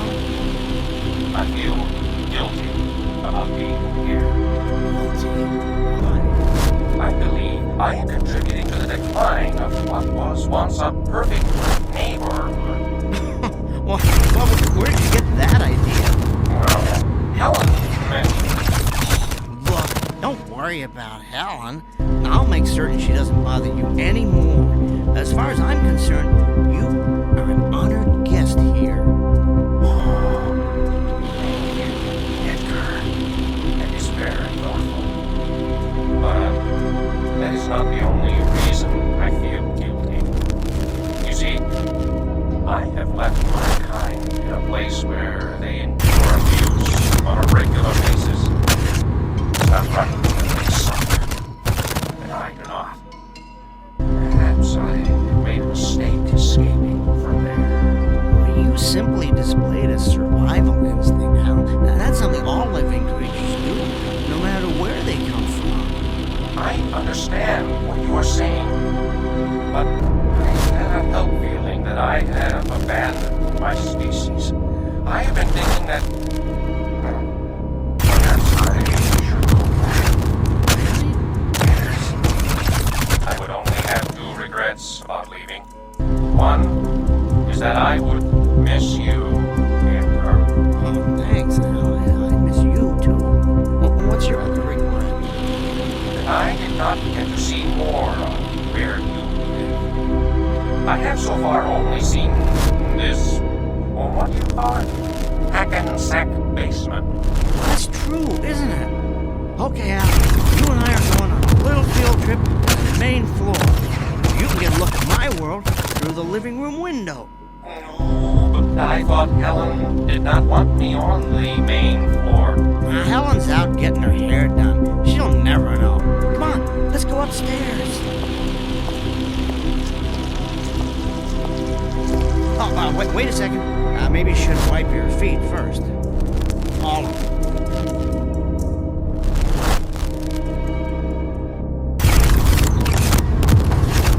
Well, here's the main floor. Come on into the living room. It ain't the Ritz, but it'll give you a decent view of the front yard. I am not familiar with this Ritz you speak of, but upstairs is very pleasant. Okay, I'm gonna open the curtains. You ready? Yes. Here goes. I give you Hackensack, New Jersey, in all its glory. Oh, my! It's so bright, and there are so many colors. But what is that substance that covers everything? Is it plant life? Yes, we call that grass. And what is that tall, thick plant in the middle of the grass? That's called a tree. What is that creature? What creature? Oh, the neighbor's cocker spaniel. Oh, that's called a dog. It does not look like you. Oh, thank you, Al. I mean, it is obviously a non-human species. Is that what I have heard you refer to as an animal? Yes. The world.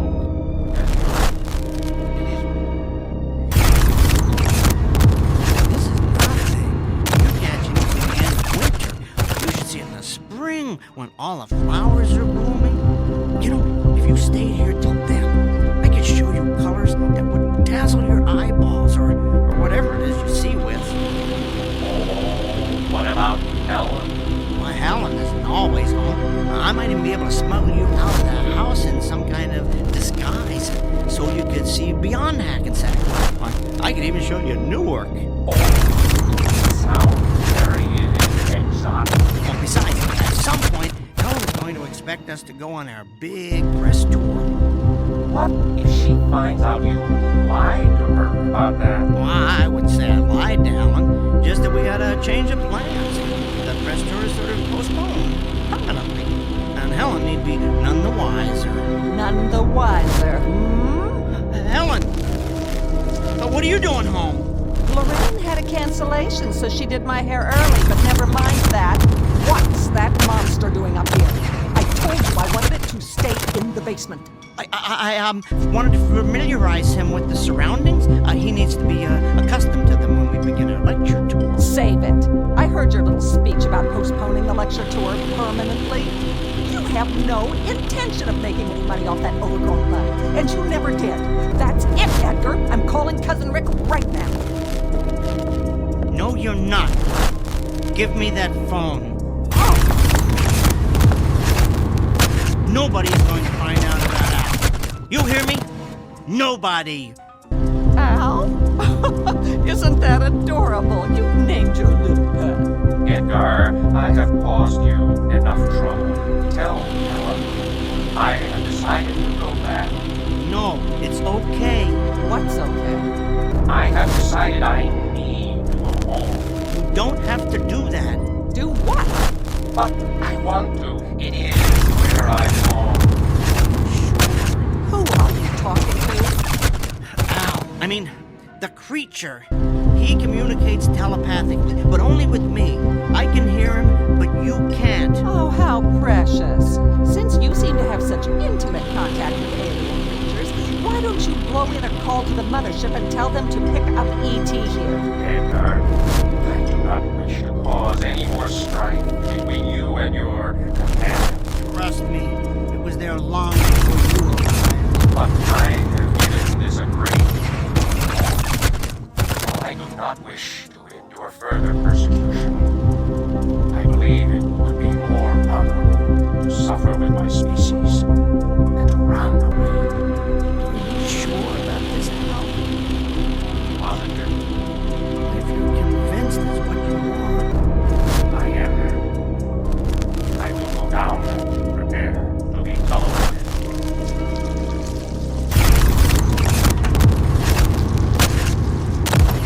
Edgar, will you tell me what on earth is going on? Yes, Helen, I'll tell you.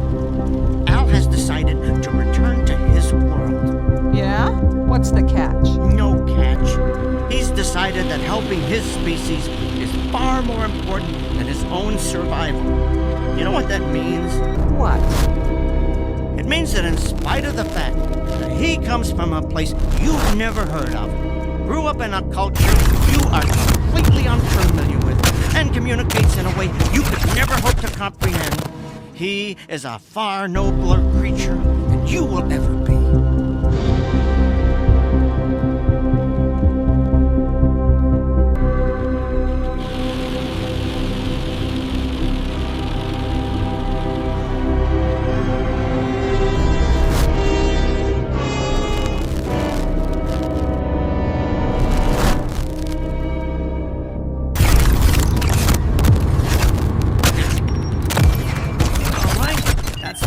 Calculations?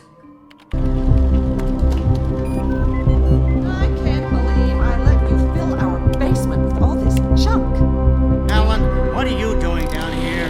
I want to be here to watch you throw the switch. That's not necessary. Apparently it is. I couldn't trust you to do something as simple as keep that overgrown insect in the basement, so I certainly don't trust you to send it back to Planet Cockroach. No, fine. Just stand right here so you're out of the way. Al, you ready? Yes. All right, you stand over here. Good. That's perfect. Edgar. Yes? You have been a good friend. Thank you. Al, it has been a genuine privilege to know you. Come on, enough with the teary goodbyes. Just get it over with. All right, I'll run the activation sequence. Here goes. So long, Quasimodo.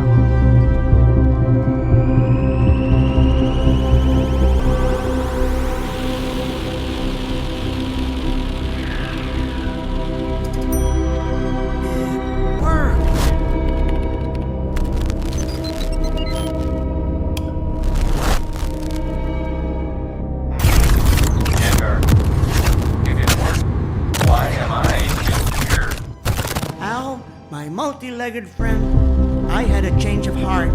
I do not understand. What is this change of heart? In this particular context, it means I decided not to send you back. I took your advice and stood up to Helen. I sent her there instead of you. Why? started thinking about where you're from. How there's a race there called the Masters. In fact, they've declared themselves superior to all other races.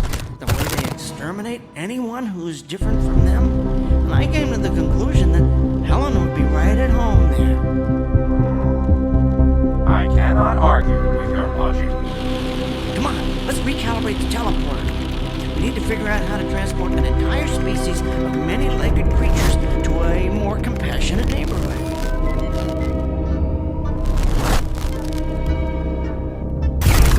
A quote here from St. Augustine.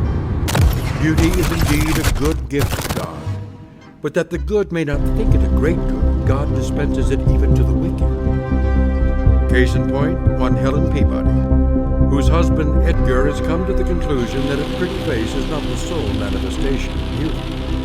Thus, a man of great intellect finds that one never stops learning about human nature, while a woman who has been celebrated for her loveliness finds herself deported to a place where beauty is welcome, an ugly, intolerant little corner of the Twilight Zone.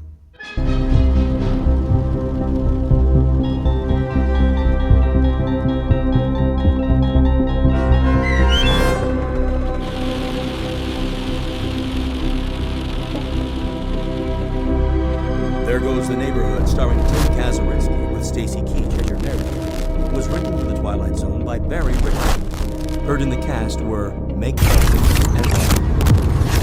The producers of the Twilight Zone wish to thank CBS Enterprises and the Rod Serling Estate for making this series possible. This copyrighted radio series is produced and directed by Carl Amari for Falcon Picture Group and Westwood One. Custom photo effects, sound design, and mixing are done at the Sony American Sound and Picture Theater by Sony American creatives Bob Benson, Craig Lee, Todd Meyer, and Tim Cerny. To learn more about the Twilight Zone radio dramas and to contact them, visit our official website at twilightzoneradio.com. Doug Gibbs